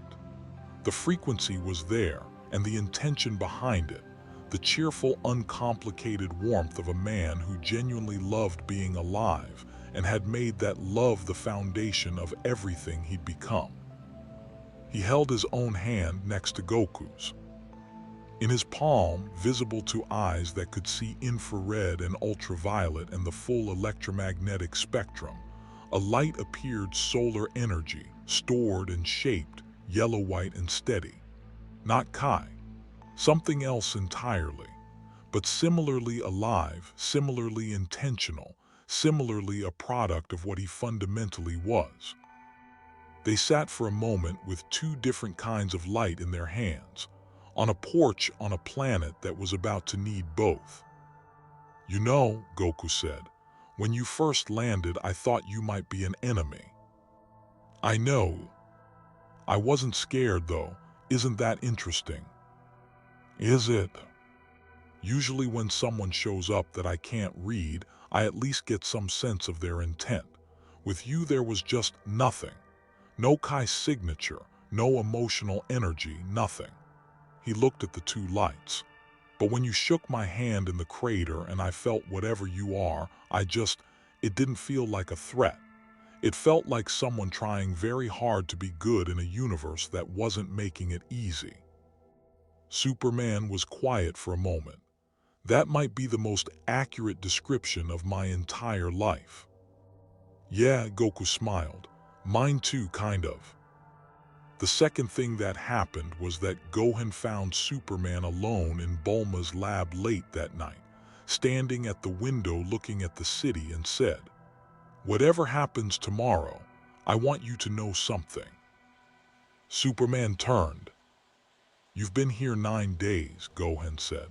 9 days, and my father is more thoughtful than he was before. Vegeta said 3 genuine things to people he respects. Piccolo found a student worth teaching again." He paused. "And I remembered that being strong and being safe aren't opposites, that you can operate at full capacity without losing yourself." A breath. "I've been holding back for years. Academically, physically, in every way I could find to make myself less present, less potentially dangerous." He looked at Superman steadily. "You don't do that. You're exactly what you are completely, and you trust people to handle it. I forgot that was an option." Superman looked at him. This young man with his father's face and his mother's groundedness and his own specific kind of courage. The courage not of someone who doesn't feel afraid, but of someone who has named their fear and chosen to act anyway. "Gohan," he said, "whatever happens tomorrow, I want you to know that I came into this universe terrified and confused, and the first thing that happened was you climbed down into a crater to say your name." He paused. "I've been rescued by a lot of people in a lot of ways. That might be the best one." Gohan laughed, surprised. "I just introduced myself." "In the right moment," Superman said, "that's enough." Outside the window, the city hummed. Somewhere in the upper atmosphere, sensors were tracking an approach vector. Somewhere in the stars, something ancient and hungry was making its final calculations about a blue planet it had decided to visit. And in a capsule corporation lab on the 14th floor, 2 people who had each spent their lives learning that strength was only worth something if you used it for others sat with that understanding between them, quietly, until the morning came. The Hollow arrived at dawn. It did not arrive the way threats in the Dragon Ball universe usually arrived. Not with a ship, not with a power level that registered on sensors and gave you the courtesy of a number to work with. Not with the theatrical declaration that beings of significant ego tended to favor when they wanted their entrance remembered. It arrived the way a tide arrives, the way a season changes. A gradual, accumulating presence that began at the edge of atmospheric perception and deepened, steadily and without urgency, as though it had all the time in existence and understood that it did. Superman felt it first. He was already airborne above West City, positioned at the engagement altitude Bulma had calculated, when the Kai perception Piccolo had begun unlocking in him, registered something that had no precedent in his 9 days of developing that sense. Every Kai signature he'd encountered so far had a quality to it, a texture, an intention, the living warmth of energy that was connected to something that thought and felt and chose. Goku's Kai felt like sunlight through water. Vegeta's felt like a banked forge. Piccolo's felt like deep stone with something molten at its center. The Hollow felt like the space between those things, the absence that defined them. Not darkness. Darkness was still a thing, still had presence. This was the negation of presence, a moving silence shaped like hunger. "It's here," Superman said into the communication device Bulma had configured to work on frequencies his hearing could manage. "Upper atmosphere, descending." "I feel it," Goku said, from his position 3 kilometers east. His voice had the quality it got when something genuinely new was registering, not concerned, exactly, but recalibrated. Attentive in a way that meant the easy confidence had been set aside in favor of something more honest. I can't get a read on a power level. It's like trying to sense the size of a hole." "That's accurate," Piccolo said, from the northern vector. The pre-Namekian records describe it as an inversion. It doesn't generate energy. It generates the condition that makes energy want to fill it. Like a drain, Gohan said, South Vector, his voice carrying the focused clarity he got when academic understanding and operational reality converged. The absorption isn't active, it's passive. It creates a deficit so profound that energy flows toward it the way water flows downhill.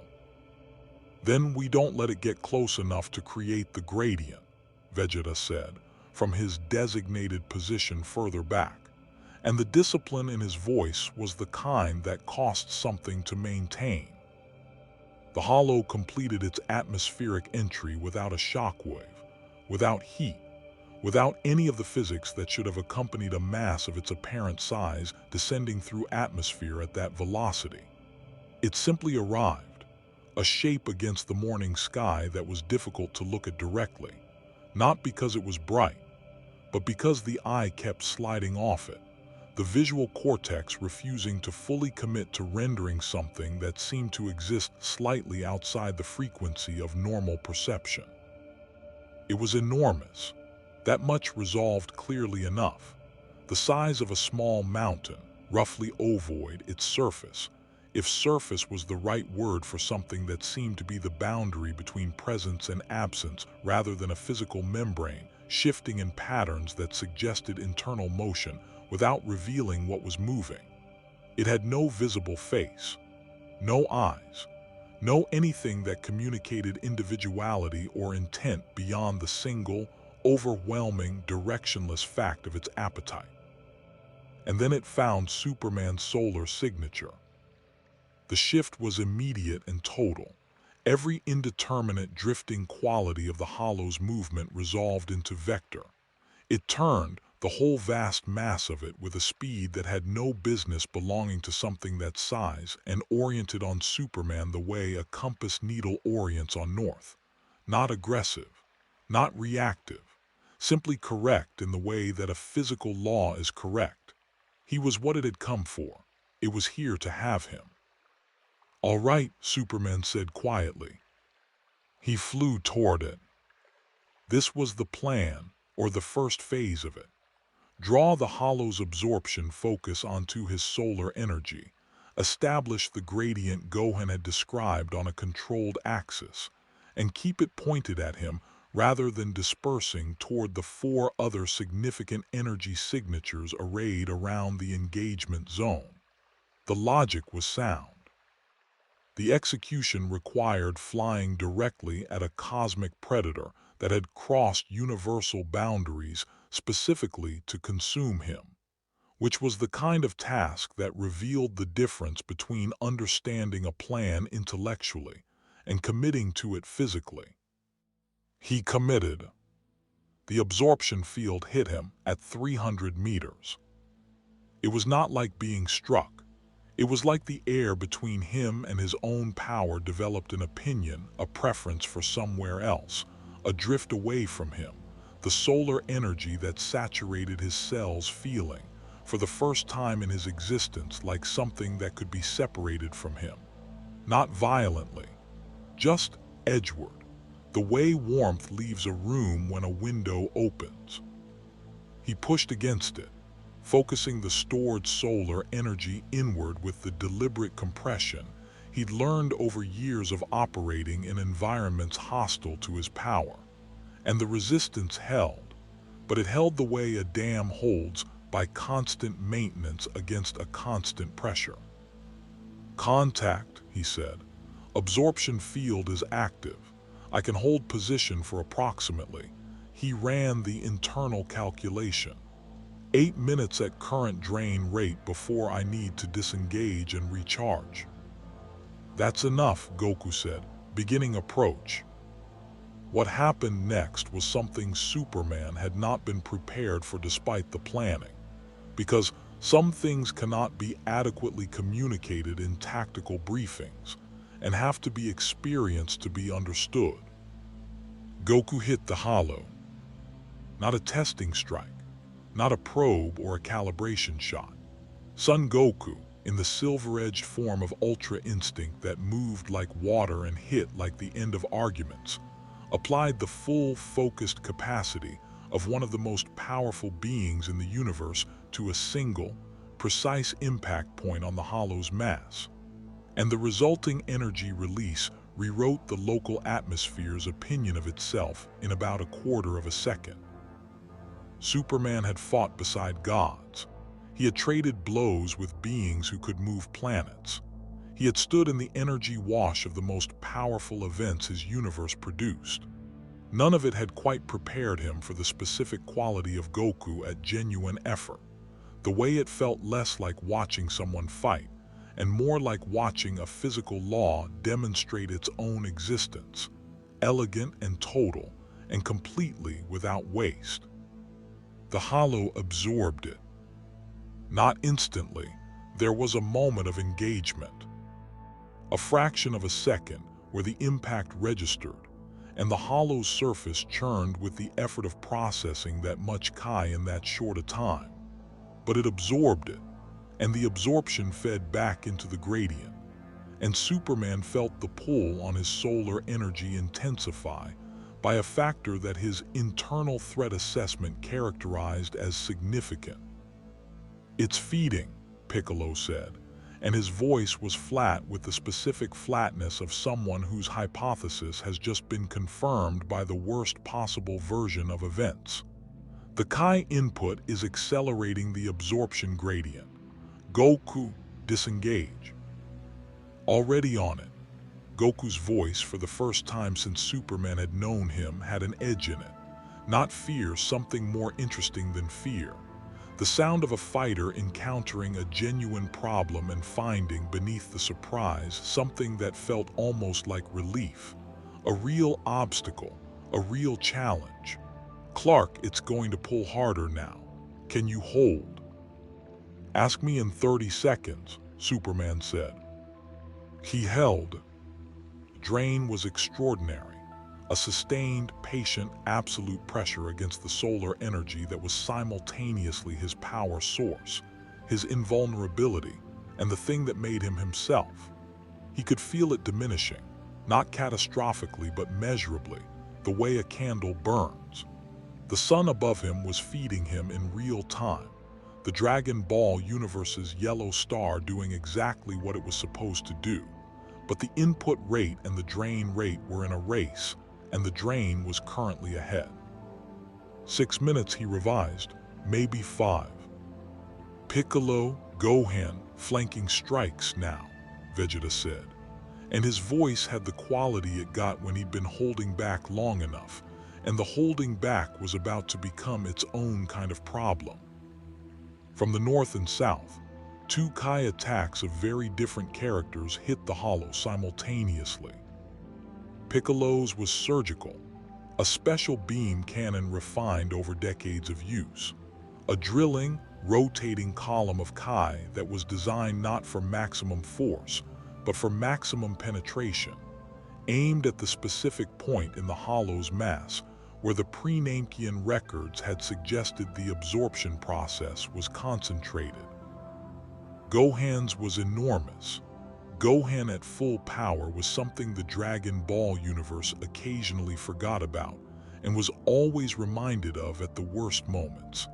And full power applied with a scholar's precision created a Kai blast that hit the Hollow's flank like a structured argument delivered at catastrophic volume. The Hollow buckled. Not broke, buckled. A shift in its mass, a disruption in the smooth geometric perfection of its absorption gradient, a moment where the pattern stuttered. In that stutter, Superman felt the drain on his solar energy hesitate. "Now," Bulma said in his ear, from the command position she had established in a hardened facility on the edge of the city, where she had been running real-time analysis of the engagement with the focused intensity of someone who had done the calculations and needed the result to match the theory.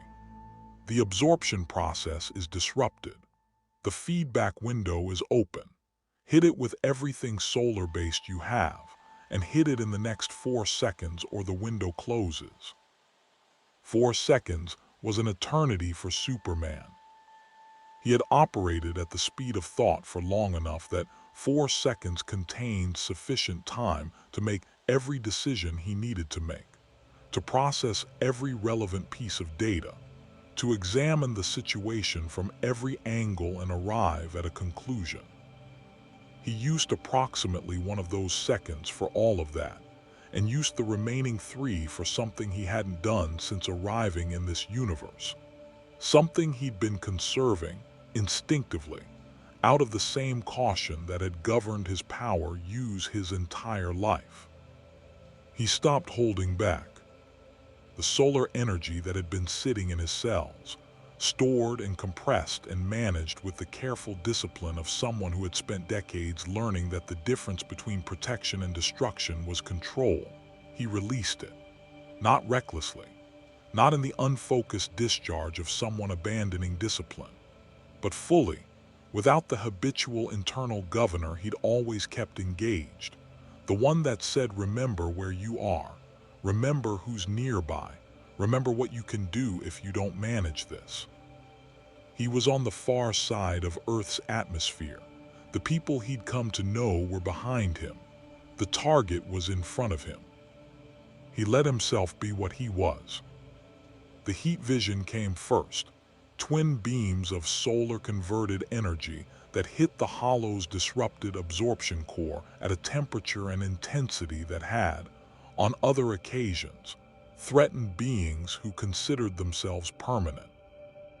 Then the physical force, Superman accelerating into the impact zone, at a velocity that would have been concerning to everyone in his original universe who tracked such things, hitting the Hollow with the full concentrated mass of a Kryptonian under a yellow sun who had stopped pretending there was a ceiling.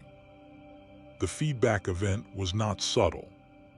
The Hollow's absorption system, disrupted by Piccolo and Gohan's precision strikes, and suddenly confronted with solar energy from outside its adaptive range at a volume it had not modeled in its calculations, produced a cascading incompatibility reaction that began at its core and expanded outward. Not an explosion, an unraveling. The geometric precision of its internal structure losing coherence, the patterns that sustained its appetite breaking apart at the frequency level, the vast moving silence of it developing, for the first time, something that sounded like distress. It was working.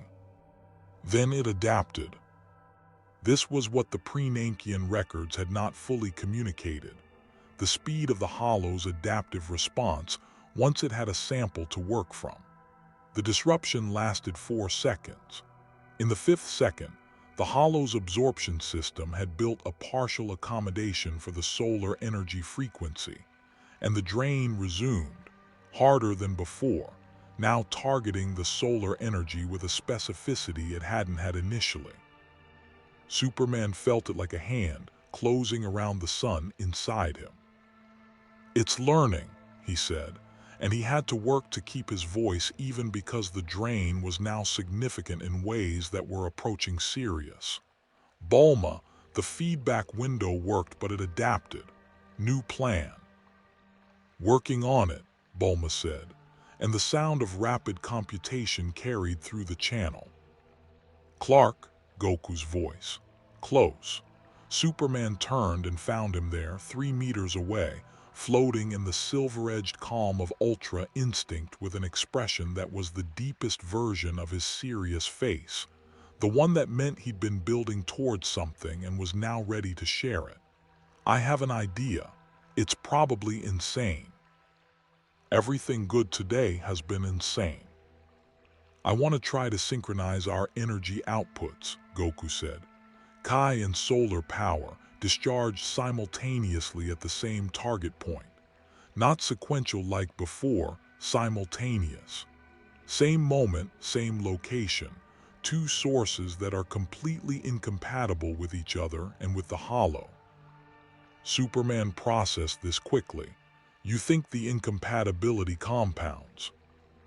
I think if the Hollow's adaptive system tries to process two completely different energy types at the same time, and neither of them is Kai, or one is Kai, and one is something it's never encountered, the adaptation process breaks down. It can't build accommodation for two alien frequencies simultaneously. You don't know that. No, Goku agreed, with the equanimity of someone who had made peace with uncertainty decades ago. But Bulma said I'm usually right about fight instincts. She said you're usually right about power instincts, Bulma said through the channel. Fight instincts are different, but a pause that contained the sound of rapid calculation.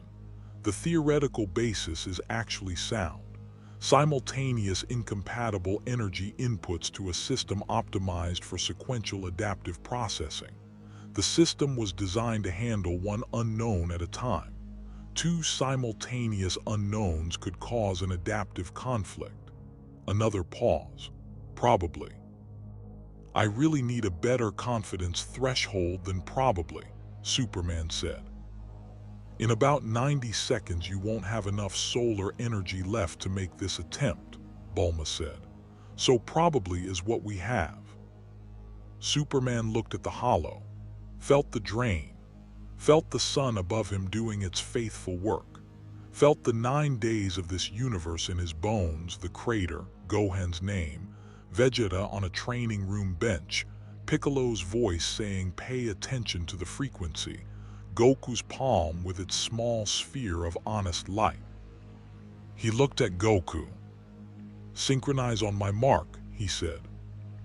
Goku's smile was the deepest one yet, the one that lived past strategy and past calculation, and came from the simple, uncomplicated joy of a being doing the thing it was made to do beside someone worth doing it with.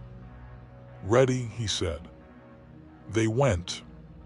The approach was simultaneous, Superman from the solar axis, Goku from the Kai axis, converging on the Hollow's absorption core from vectors that formed a perfect angle, meeting at the target point in the same instant with two kinds of energy that shared nothing except the intention behind them.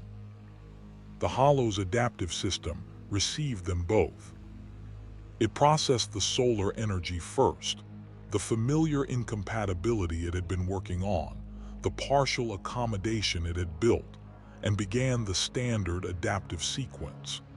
It processed the Kai energy second, native, familiar, the type it had evolved to handle across countless encounters, and began the absorption reflex.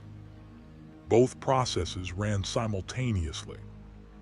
Both processes in the same adaptive system, at the same moment, generated outputs that were fundamentally contradictory. The accommodation for solar energy required specific system configurations. The absorption of Kai required the opposite configurations. The system attempted both because it had never needed to choose before, because every previous encounter had been sequential, and every previous universe had contained only one type of significant energy. It chose wrong. The feedback was not the controlled cascade of the first attempt. It was total, a systemic collapse of the Hollow's adaptive and absorptive architecture, moving from the core outward at the speed of a chain reaction in something that had no fire suppression system, because it had never needed one. The vast silence of it became, for a moment, something else entirely, not sound, but the structural analog of sound, the Hollow expressing at a fundamental level, something that the universe registered as the end of an ancient pattern. Superman hit it at full power through the collapse and came out the other side into clean air. He stopped, turned. The Hollow was gone. Not destroyed exactly.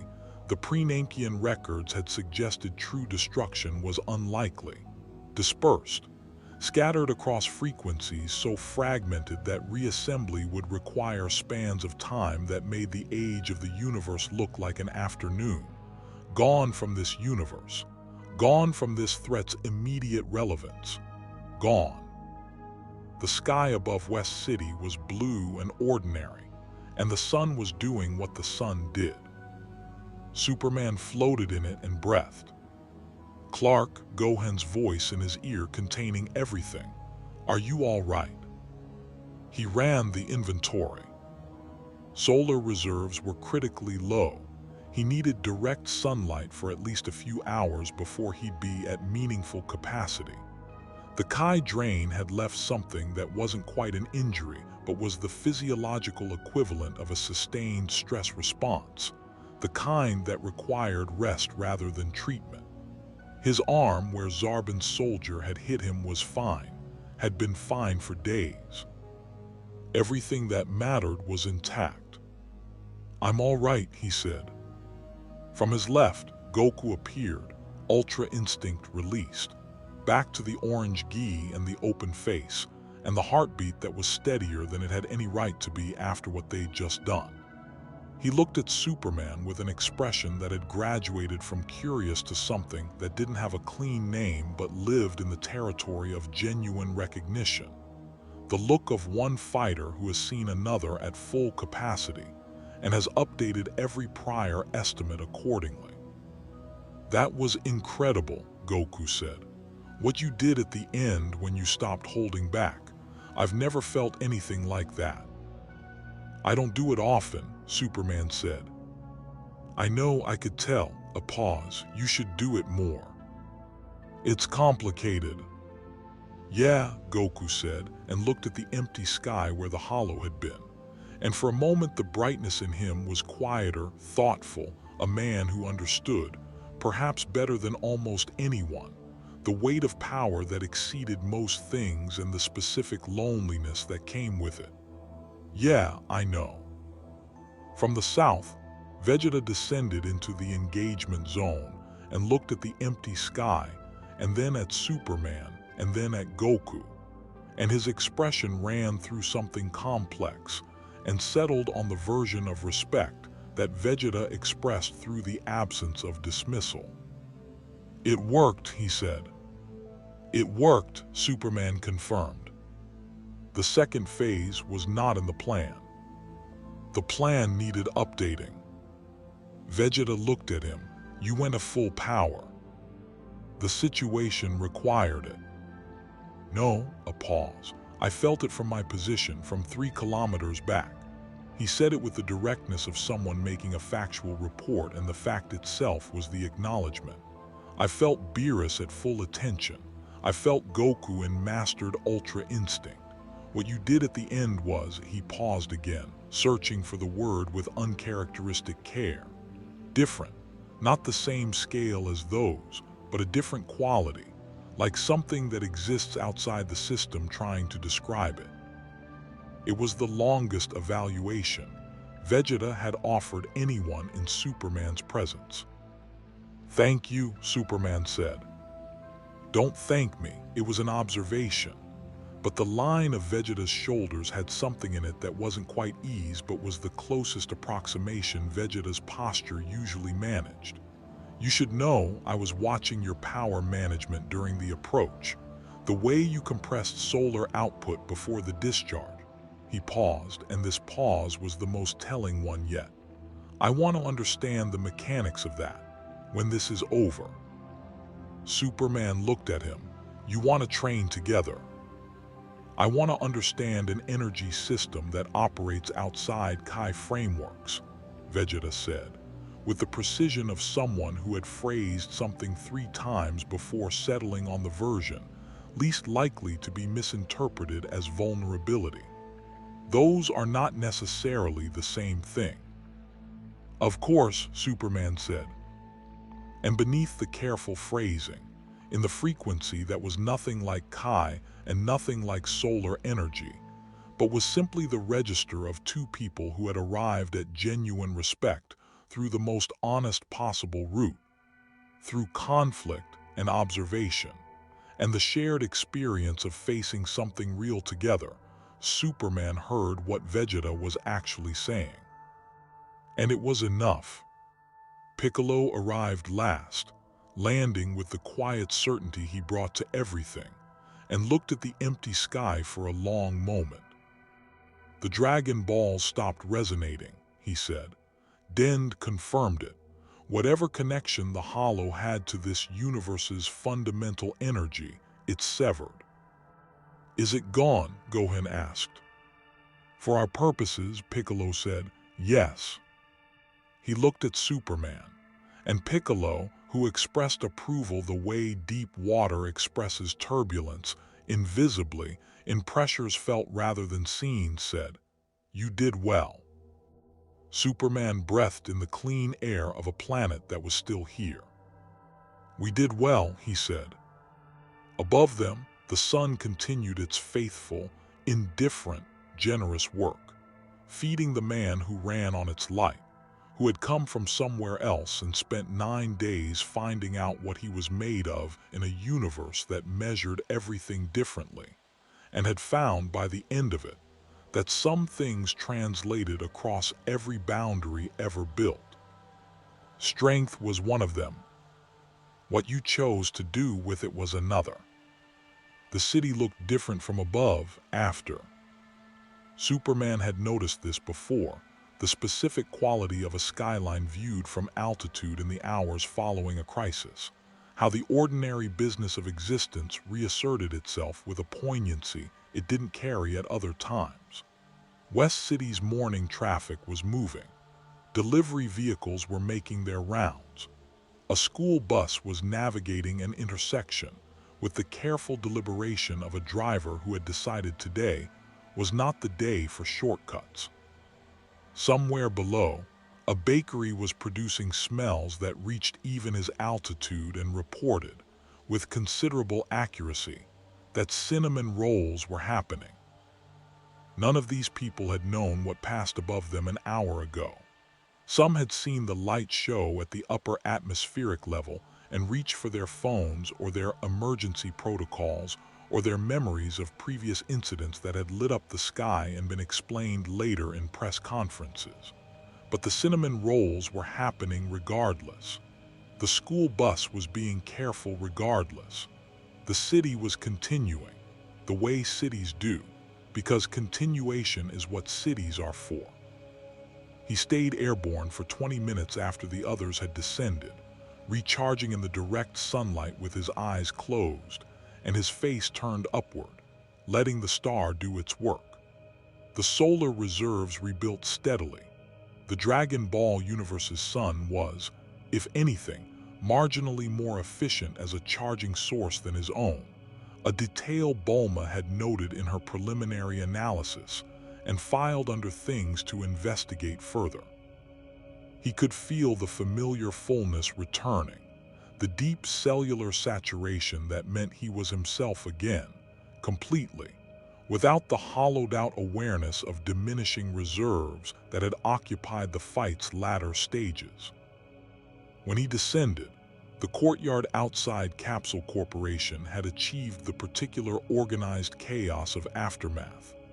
Bulma running diagnostics on monitoring equipment, Gohan updating Den via communicator, Krillin and Roshi having arrived from Kame House with the timing of people who had been monitoring the situation, and decided the crisis resolution moment was the correct one for presence rather than the crisis itself.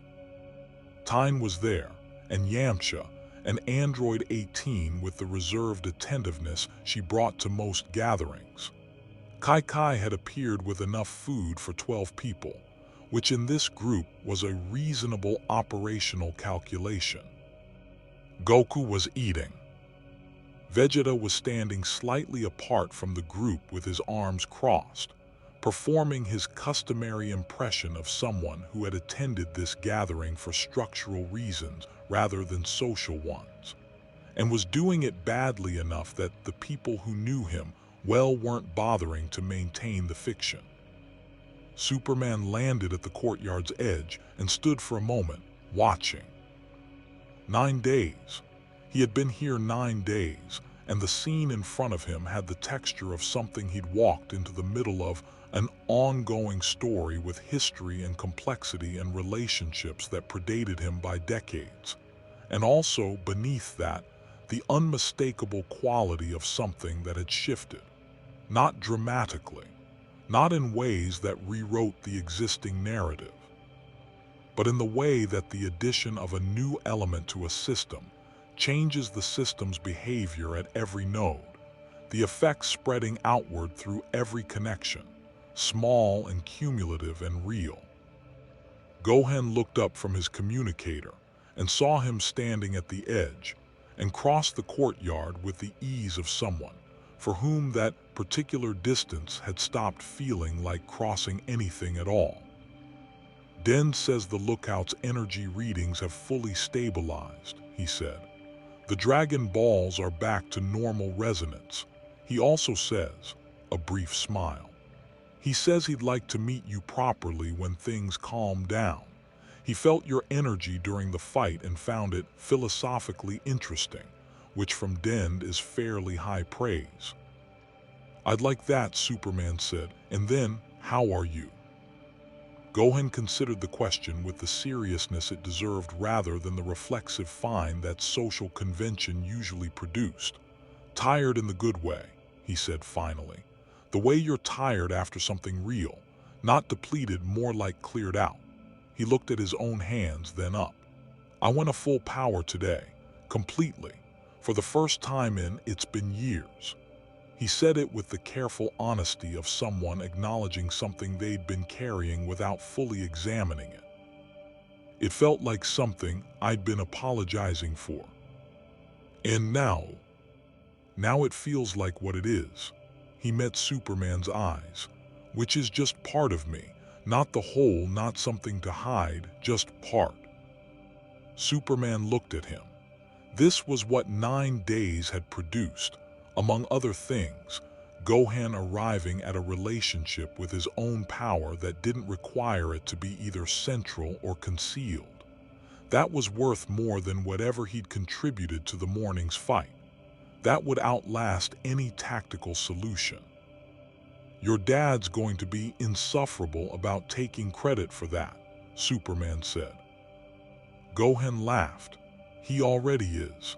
He said, and I'm quoting directly, see, I told you bringing people over to spar was a good idea. That's technically accurate. Don't tell him that. He has enough material. The formal situation resolved itself over the following 3 days with a speed that surprised Superman, until Bulma explained that the political landscape of the Dragon Ball universe operated on a different timeline than his own. Crises that would have generated months of committee hearings in Metropolis were processed here with the pragmatic efficiency of people who had learned that the universe moved faster than bureaucracy and had adjusted accordingly. The Galactic Defense Forces Deputy Director arrived the morning after the Hollow's defeat with a significantly different energy than his previous visits.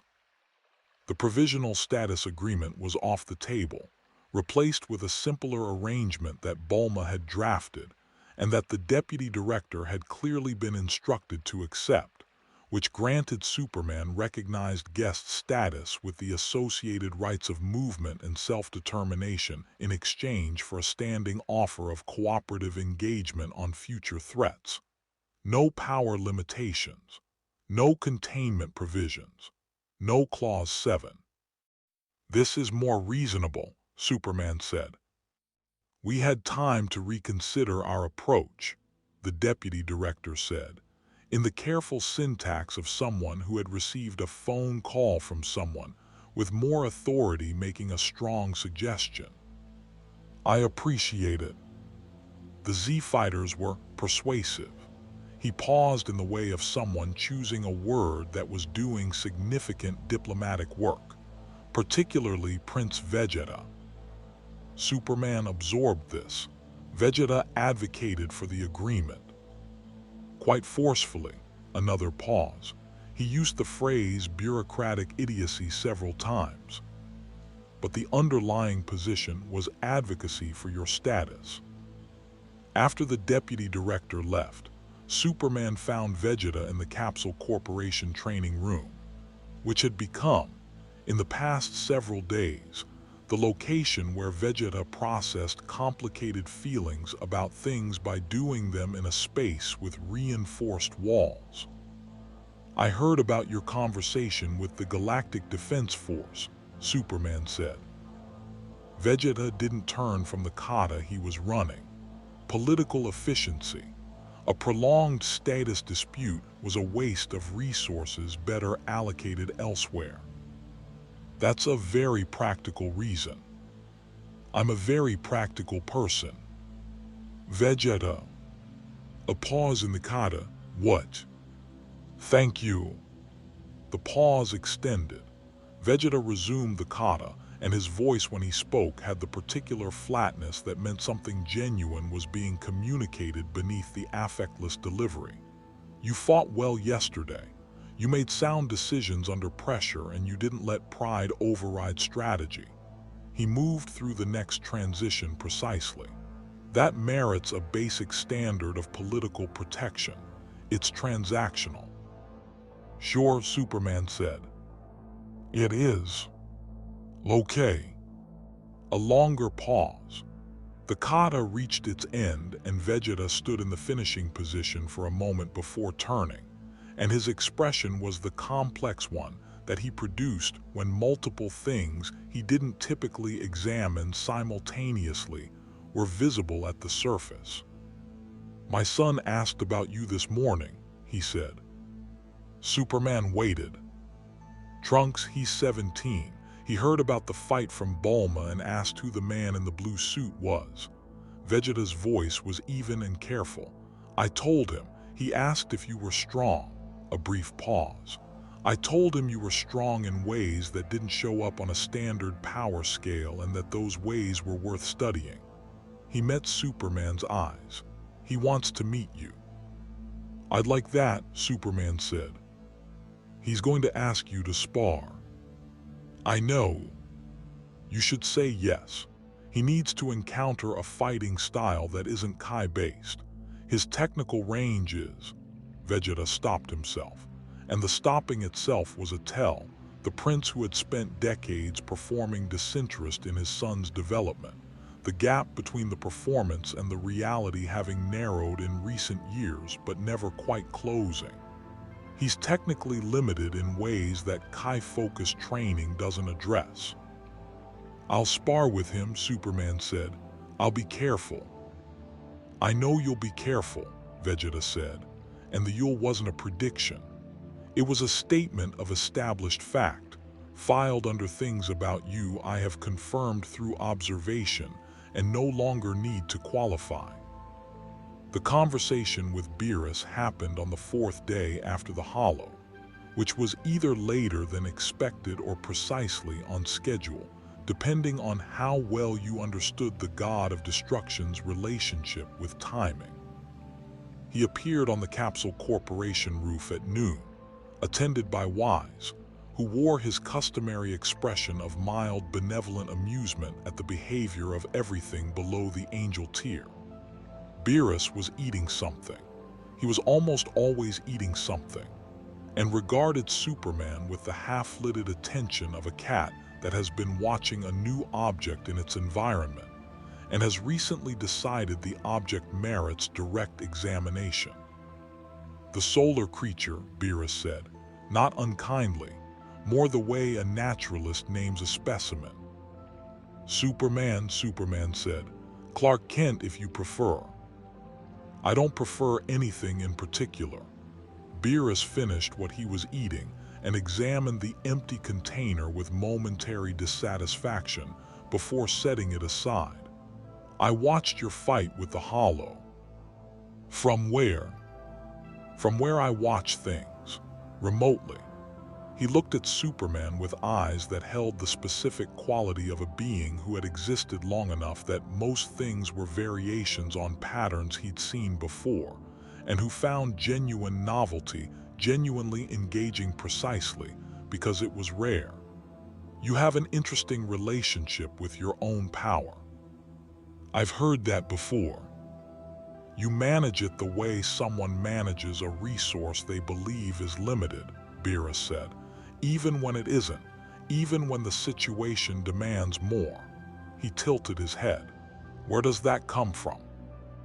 Superman thought about Jonathan Kent, about Smallville and the barn, and a man who had spent years helping his son understand the difference between what you could do and what you should do, who had given him the governor not as a limitation, but as a philosophy, about a life of operating at the center of a world that would have reacted to his full capacity with fear rather than trust.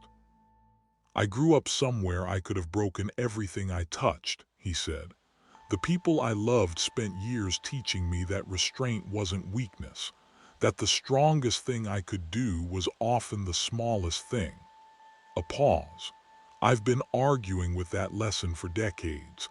I still haven't won the argument. Beerus was quiet for a moment. Wise, behind him, had the expression of someone who finds a particular conversation more interesting than he expected, and is being appropriately subtle about it. I destroy planets, Beerus said. That is my function. When something in a universe becomes imbalanced, I remove it. It's not cruelty, it's maintenance. He looked at Superman with the directness of a being to whom social consideration is a convention rather than a necessity. I considered removing you when you arrived. Unknown energy signature, dimensional anomaly, no established function in this universe's balance equation. What changed your assessment? Superman asked. You did, Beerus said simply. Over 9 days, you changed 7 people who were already at or near their developmental ceilings. You did it without Kai, without power demonstrations, without any of the usual mechanisms through which influence operates at this level. He paused. That has a function. A thing with a function has a place in the balance equation. Another pause, and this one had something almost philosophical in it. You are, as far as I can determine, the first being I've encountered who influences at the level of power while operating primarily through the level of character. Superman absorbed this. I'm not sure whether to take that as a compliment, he said. Take it as an accurate observation, Beerus said. I don't do compliments, I do assessments. He picked up a new piece of food that Wise had produced from somewhere and examined it approvingly before addressing it. You can stay, he said, in the tone of someone announcing a decision that had already been made and was being communicated as courtesy rather than permission. Your presence is net positive for this universe's stability metrics. For now. For now, Superman repeated. Everything is for now, Beerus said. That's not a threat, it's physics.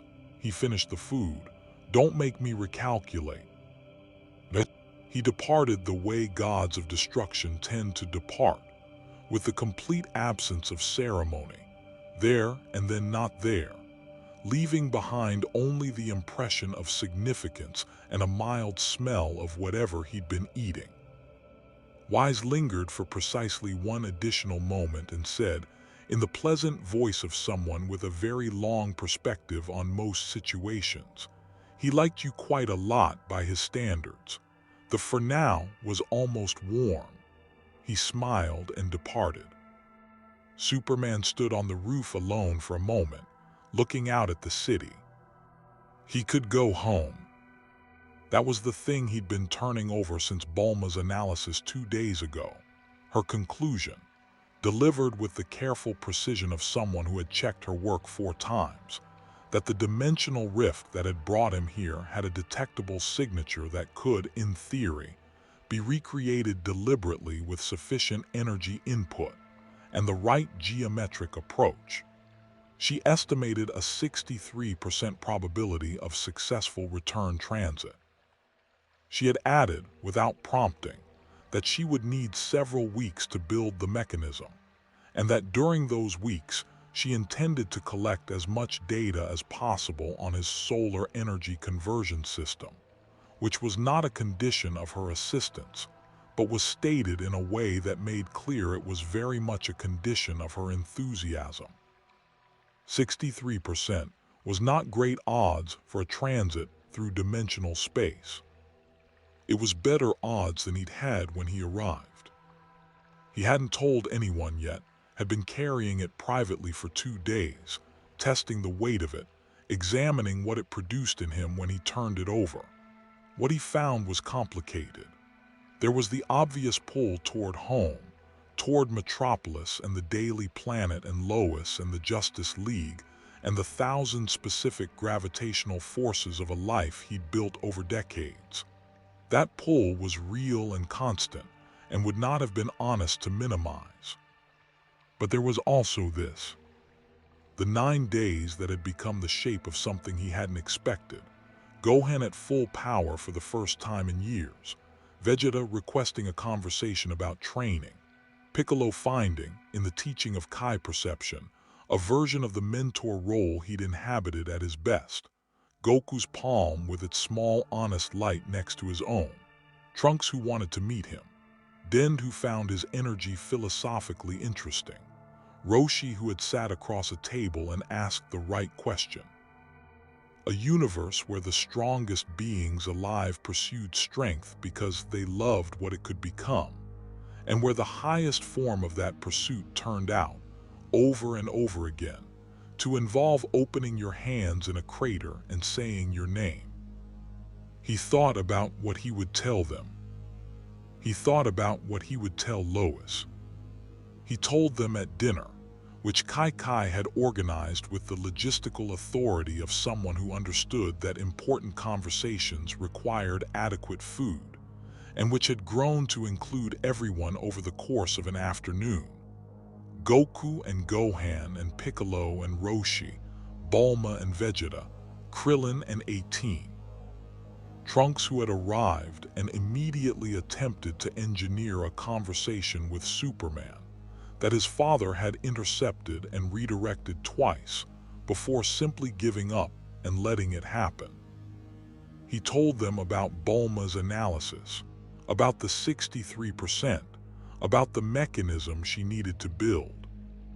The table received it in a variety of ways that were entirely consistent with the people at it.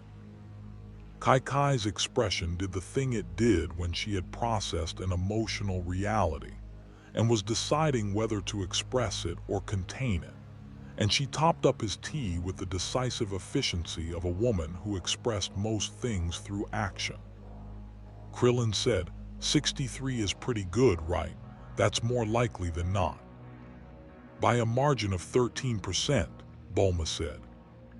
That's the most Bulma response to human concern I've ever heard, Krillin said. Piccolo said nothing for a moment, and then, the Kai perception work isn't finished. 2 more weeks would get you to a functional level. He said it as information, not argument. Roshi, from his end of the table, said, there's no timeline that makes leaving somewhere you found something easy, but there's also no version of staying that doesn't have a cost. He looked at Superman with the eyes of someone who had outlived most things he'd ever cared about and had arrived at a spacious relationship with impermanence. The question isn't whether to go, it's whether you leave something that makes the going worthwhile. Gohan was quiet throughout most of it, eating with the careful attention of someone processing at depth. When the table's conversation had moved through its various phases and settled into the comfortable register of people who have said what needs saying and are now just together, he looked at Superman and said, what do you want to do? Not what should you do, not what's right, what do you want? Superman looked around the table.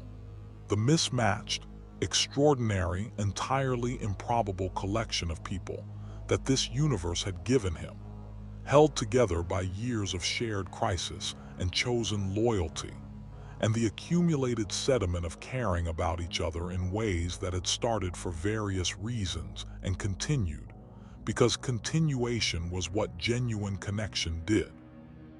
"I want to go home," he said honestly, "and I want to come back." The table processed this.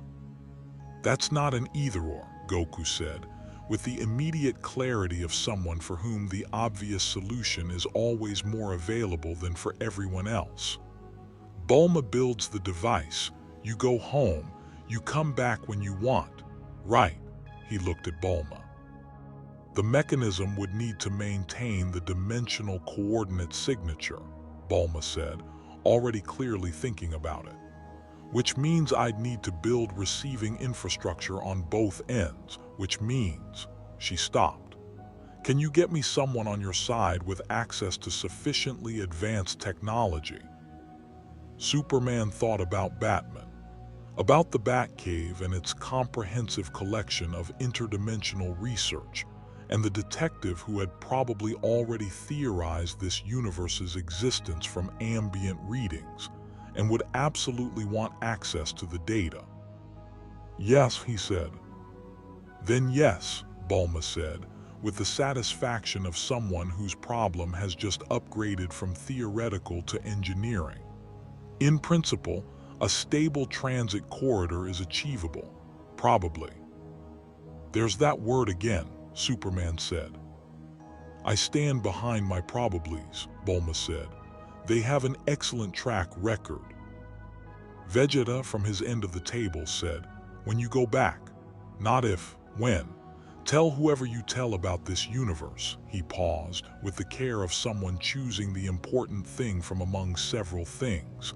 "Tell them the people here are not to be underestimated, a beat, or approached as threats." "They'll hear about you from me," Superman said. "I'll make sure they understand the distinction." Vegeta nodded once, with the finality of someone closing a file that has been resolved satisfactorily. Trunks, who had been quiet for most of the meal with the attentiveness of a teenager processing more than he was showing, said, "Before you go, you said you'd spar with me." "I did," Superman said. "Tomorrow." "Tomorrow," Superman agreed. Trunks nodded, satisfied, and returned to his food with the expression of someone who has secured the thing they came for and can now relax. Vegeta, beside him, had the expression of a man who was not watching his son with pride, because he was very carefully not doing that, and was doing it badly enough that the people who knew him well weren't bothering to maintain the fiction. The weeks that followed had a quality Superman would carry for a long time.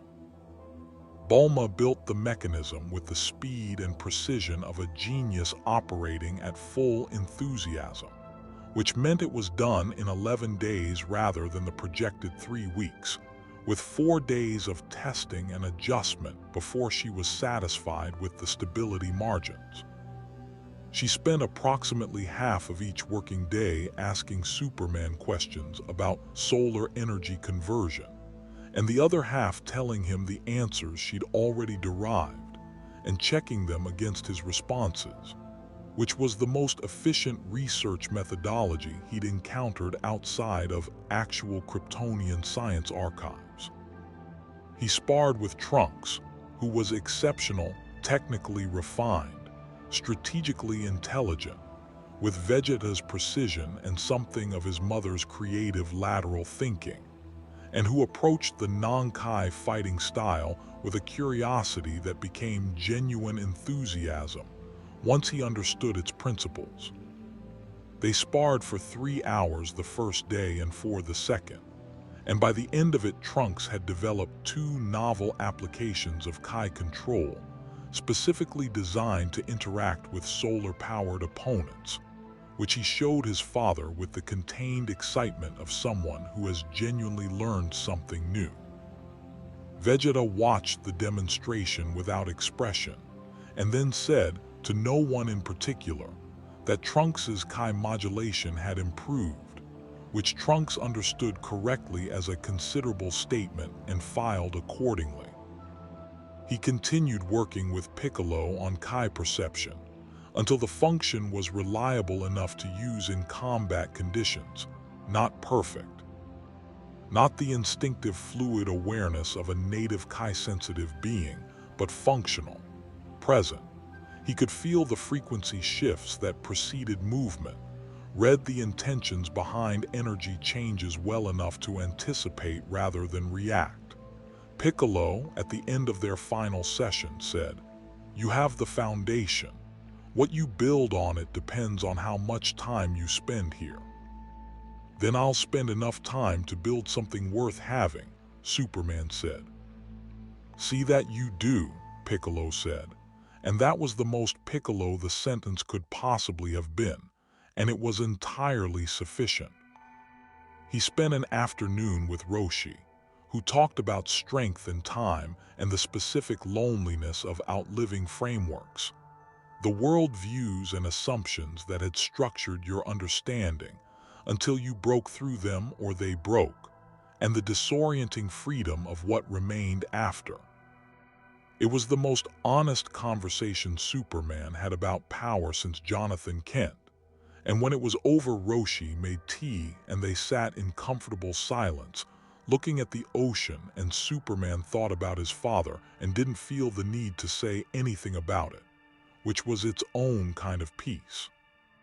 He talked with Gohan about the multiverse, about what it meant that universes like this one existed, that the specific combination of people and events and choices that had produced these particular extraordinary human beings had somewhere to be real and ongoing and accumulating toward whatever came next. Gohan had theories about dimensional resonance and parallel development trajectories that were genuinely interesting, and which Superman suspected, when he got home, Bruce Wayne was going to find both validating and annoying in equal measure. He had one more conversation with Goku on the last evening, in the spot on the Sun household porch that had become, over the course of 9 days and then several more weeks, the place where the most honest things got said. "You're going to come back," Goku said, "not a question." "I'm going to come back." "Good." Goku looked at the stars with the expression of a man who had visited several of them and found the view from the porch roughly equivalent in philosophical value. "You know what I've been thinking about?" "Tell me." "The fight with the Hollow when you stopped holding back." He turned to look at Superman directly. "For just those seconds before the discharge, I felt your full presence. Not your power exactly, your presence. The whole weight of what you are." He paused. "It felt like standing next to a star." Superman was quiet. "You do that to yourself every day," Goku said. "You pull that back and manage it and contain it and make yourself smaller than you are so the people around you aren't overwhelmed." He wasn't accusing. He was observing, with the gentle precision of someone who had spent decades living inside a parallel version of the same truth. "I understand why. I've had to learn the same lesson in reverse, to hold back enough that the people I love aren't left behind." He looked back at the stars. "But I think you hold back more than you need to. And I think the people who really know you know the difference." Superman looked at the stars for a long time. "Lois has told me that," he said quietly, "in different words, approximately 100 times. Smart woman. The smartest person I know." "Listen to her then," Goku smiled. "And come back here and let us see it too, the actual thing, not the managed version." A pause. "I want to spar with the actual thing. The managed version is already impressive. The actual thing is going to be the best fight I've had in years." Superman laughed, genuinely, the kind that arrived without permission. "You've been planning to ask me that since the crater." "Basically, yeah," Goku admitted. "Everything else has been real, but also I really want that fight." "When I come back," Superman said. "When you come back," Goku agreed. The transit day was clear and warm. The Dragon Ball universe's sun generous as it had always been, feeding him steadily and faithfully through the morning as they made final preparations in the Capsule Corporation courtyard where it had all begun. Bulma ran the final diagnostics with the focused attention of someone who had built a dimensional transit mechanism and was choosing to be confident about it rather than nervous, which was a choice she made regularly and which had an excellent track record. Gohan stood with a notebook, the same battered one, and had written something in it that he handed to Superman before the transit window opened. "For the person on your side who builds the receiving infrastructure," he said, "dimensional coordinate notation," and he stopped, "and some other things for you, for later." Superman took the notebook and looked at Gohan, and found that the things worth saying were the kind that didn't need to be said at full volume. "I'll read it on the way home," he said. Gohan nodded, and his eyes had the expression of someone who has given something real and is at peace with the giving.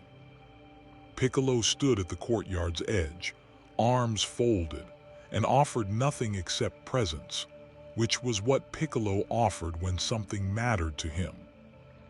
Roshi had sent a letter rather than attending, because he said large goodbyes were sentimental and he was not sentimental, which was entirely untrue, and which the letter proved immediately by being 3 pages long and ending with the words, "A warrior who knows when to open his hands is rarer than one who knows when to close them. You know both. Don't forget it." Krillin shook his hand and said, "If you meet anyone else from here over there, tell them Krillin says hi." "Krillin of Earth?" Superman asked. "They'll know," Krillin said, with the confidence of a man who has survived enough universe-level events to have earned some cross-dimensional name recognition. Trunks was there, with the contained emotion of a teenager who had decided this was not the moment for it, and shook Superman's hand with a grip that had clearly been consciously calibrated not to be his full strength, which Superman appreciated and didn't mention. Vegeta stood slightly apart from the group, arms crossed, and said when Superman reached him, "Don't take longer than necessary to return. The training methodology we discussed needs to be completed."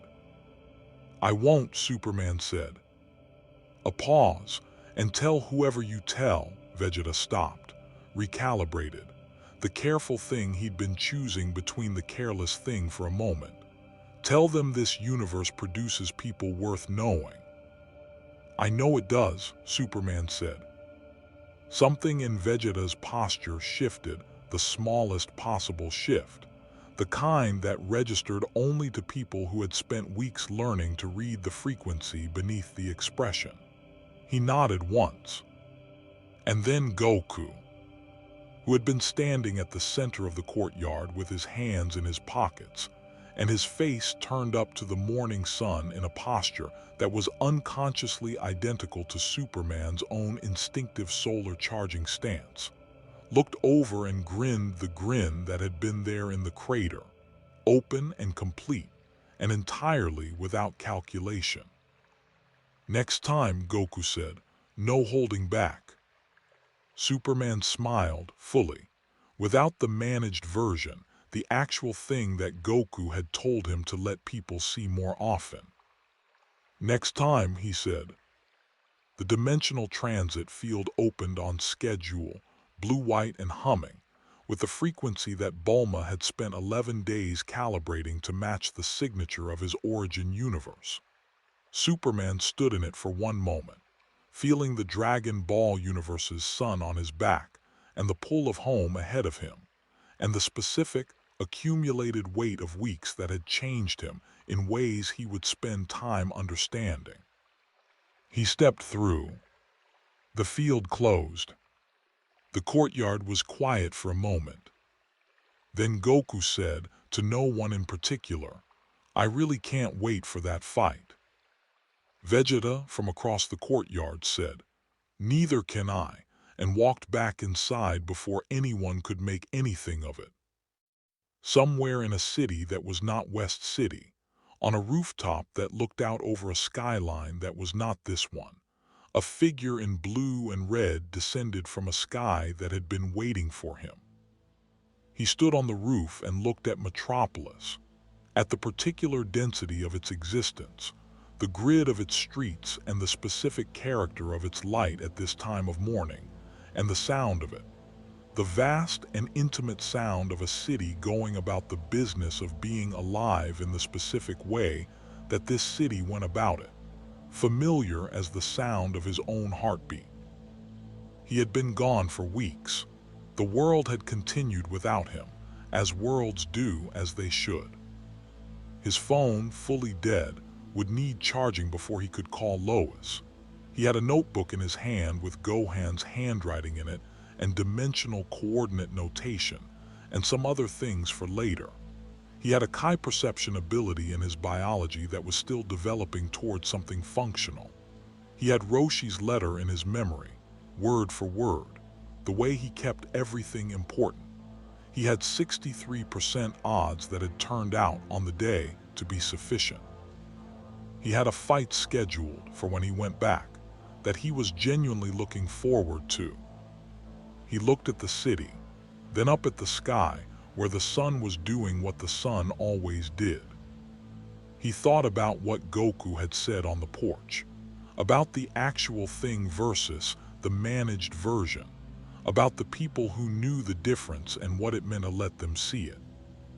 He thought about Lois, who had been telling him the same thing for years in her own language, which was the language of someone who loved him completely and found the managed version sufficient and the actual thing worth every complication it produced.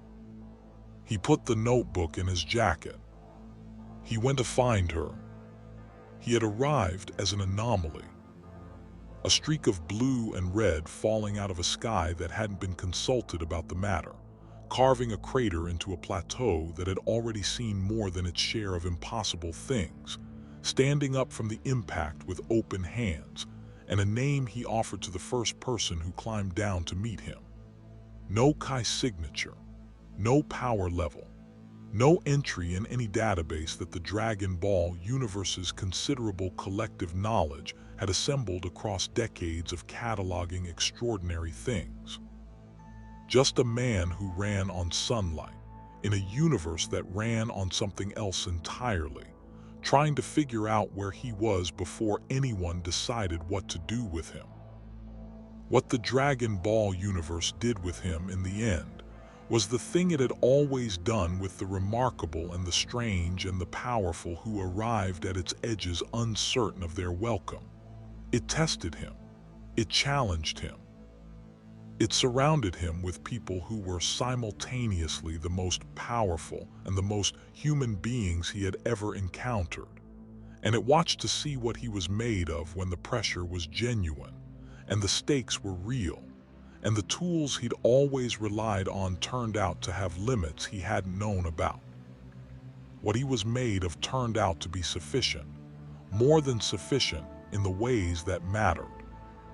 But the more interesting story, the one worth telling, the one that would echo beyond the immediate facts of his arrival and the Hollow's defeat and the transit home, was not what Superman brought to the Dragon Ball universe. It was what the Dragon Ball universe gave him in return. What gets exchanged in the space between two extraordinary things when neither one flinches from the encounter. He gave them a fighter who operated outside their frameworks, a perspective from beyond their universe's edges, unconditioned by its assumptions, able to see the shape of things that familiarity had made invisible. A model of power as responsibility rather than pursuit, not superior to their model, not a replacement for it, but a genuine alternative that asked real questions about what strength was ultimately for. He gave them, perhaps most simply, someone who listened before he acted and opened his hands when every reasonable instinct said to close them. They gave him considerably more. They gave him Gohan, who climbed down into a crater without hesitation and introduced himself, and in doing so performed an act of courage so ordinary that only someone paying close attention would recognize it as extraordinary, who reminded Superman, over the course of weeks, that restraint and limitation were not the same thing, that choosing to hold back was a different act from being unable to go forward, and that the confusion between those two states had cost Gohan years of his own potential, who handed him a notebook with dimensional coordinates and some other things for later, and trusted him with both.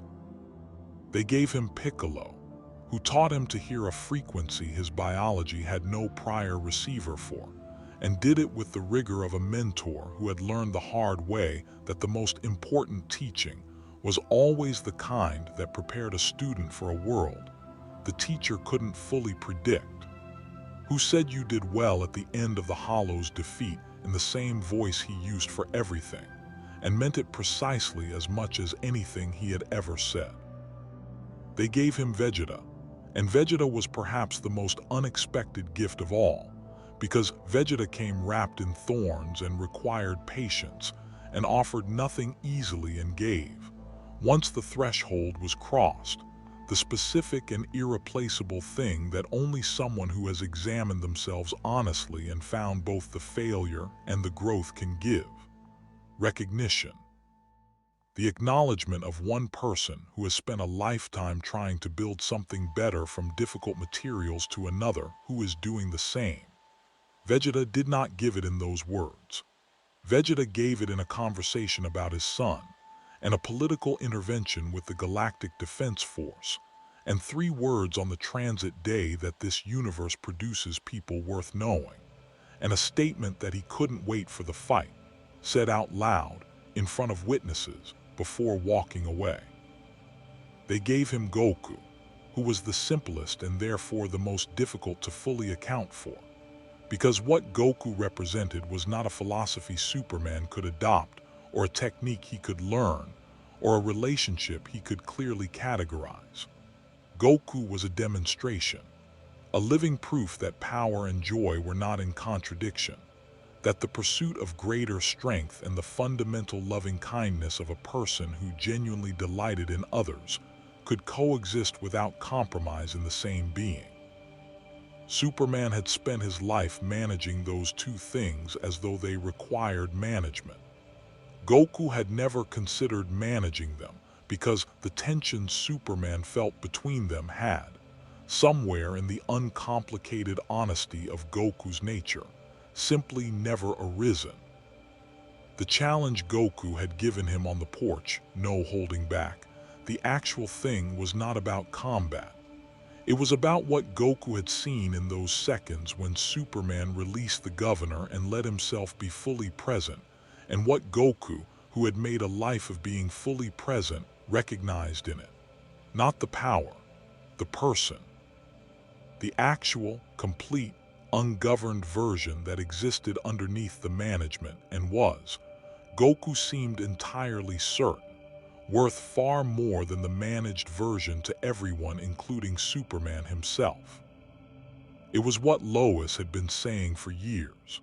It was what Jonathan Kent had said before her, in the Kansas way that wrapped the deepest things in the simplest words. It was what Roshi had put at the end of a 3-page letter, with the bluntness of someone who had been watching human beings navigate their relationship with their own capacity for long enough that the pattern was unmistakable. You already are what you're trying to be. Stop apologizing for it. He had arrived as an anomaly. He left as something the Dragon Ball universe would not forget, not because of the Hollow, not because of the tactical solutions or the solar-based feedback event, or the cross-dimensional combat applications that Trunks was already developing and training. Those things would be noted and studied, and would yield their own downstream effects in ways that would take years to fully trace. He would not be forgotten because of what he'd changed in the people he'd met. That was the ledger that mattered. That was the record that would outlast any tactical engagement. Gohan at full power for the first time in years, finding that the apology he'd attached to his own strength was optional and could be set down. Piccolo rediscovering and teaching the version of himself he valued most. Vegeta speaking 3 genuine things to people he respected in a single week, a number that those same people would not have predicted as achievable in less than a year. Goku, who needed nothing, given the specific gift of encountering someone whose relationship with strength illuminated his own from a new angle, and finding in that encounter the confirmation of something he'd always known, but rarely had reflected back to him so clearly, which was that the joy and the power and the loving kindness were not coincidentally coexistent in him, but were, in fact, the same thing. What does a universe like the Dragon Ball universe do when someone arrives from outside its frameworks and respects them rather than challenging them? When the visitor learns the language rather than expecting translation? When the encounter is genuine rather than exploitative, curious rather than extractive, reciprocal rather than one-directional? It opens. The Dragon Ball universe had opened for a few weeks around a man who ran on sunlight and refused to throw the first punch. What grew in that opening would continue after he left was already continuing. In Gohan's training sessions and Piccolo's ongoing Kai research and the new techniques Trunks was developing, and the conversation that Vegeta had initiated with Bulma about potential energy interaction studies. Because Vegeta, once he admitted to being interested in something, was comprehensively interested. And Superman carried something home in return, something that would work its way through his own universe in its own time, in ways that would take years to trace. A Kai perception ability still developing toward fluency. A fighting approach expanded by 3 weeks of exposure to Kai-based combat methodologies that operated on entirely different principles from anything in his prior experience. A notebook with dimensional coordinates and some other things for later. And beneath all of that, less tangible and more lasting, the recalibration. The Dragon Ball universe had given him a context in which his restraint was visible from the outside, legible as restraint rather than simply as his normal mode of existence. Had given him Goku, who felt what was under the restraint for a few seconds and said that's the actual thing, let people see it. Had given him a mirror, essentially, that reflected not what he was currently doing but what he was holding back from being, and had done it without judgment, with the cheerful directness of a universe that didn't have a lot of patience for unnecessary self-limitation. He would go back.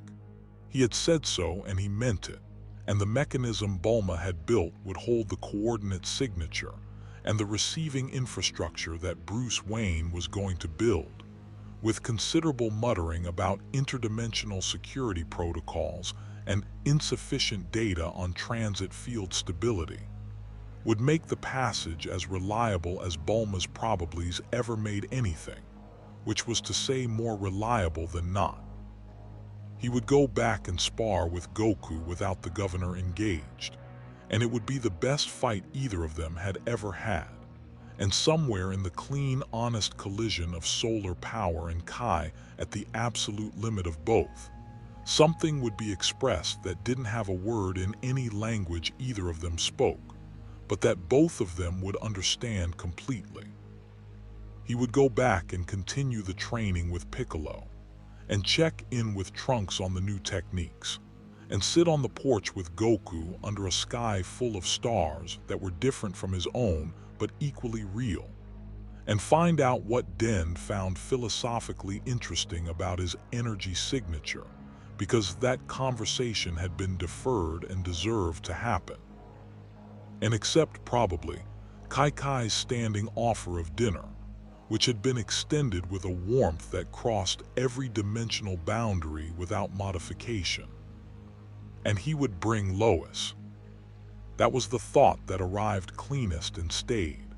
The certainty that Lois Lane, who had spent 30 years in the vicinity of extraordinary things and had never once been diminished by their proximity, who was the most perceptive person he knew and the one whose assessments he trusted most completely, who had been telling him for years about the managed version versus the actual thing in the particular direct language that was entirely her own. Lois Lane in the Dragon Ball universe was an event the universe deserved, and one that he suspected it was entirely prepared for. She would like Gohan. She would interview Roshi within 20 minutes of meeting him, and the resulting article would be unlike anything she'd ever written and would be, somehow, exactly her voice. She would have opinions about Bulma's research methodology that Bulma would find simultaneously irritating and useful.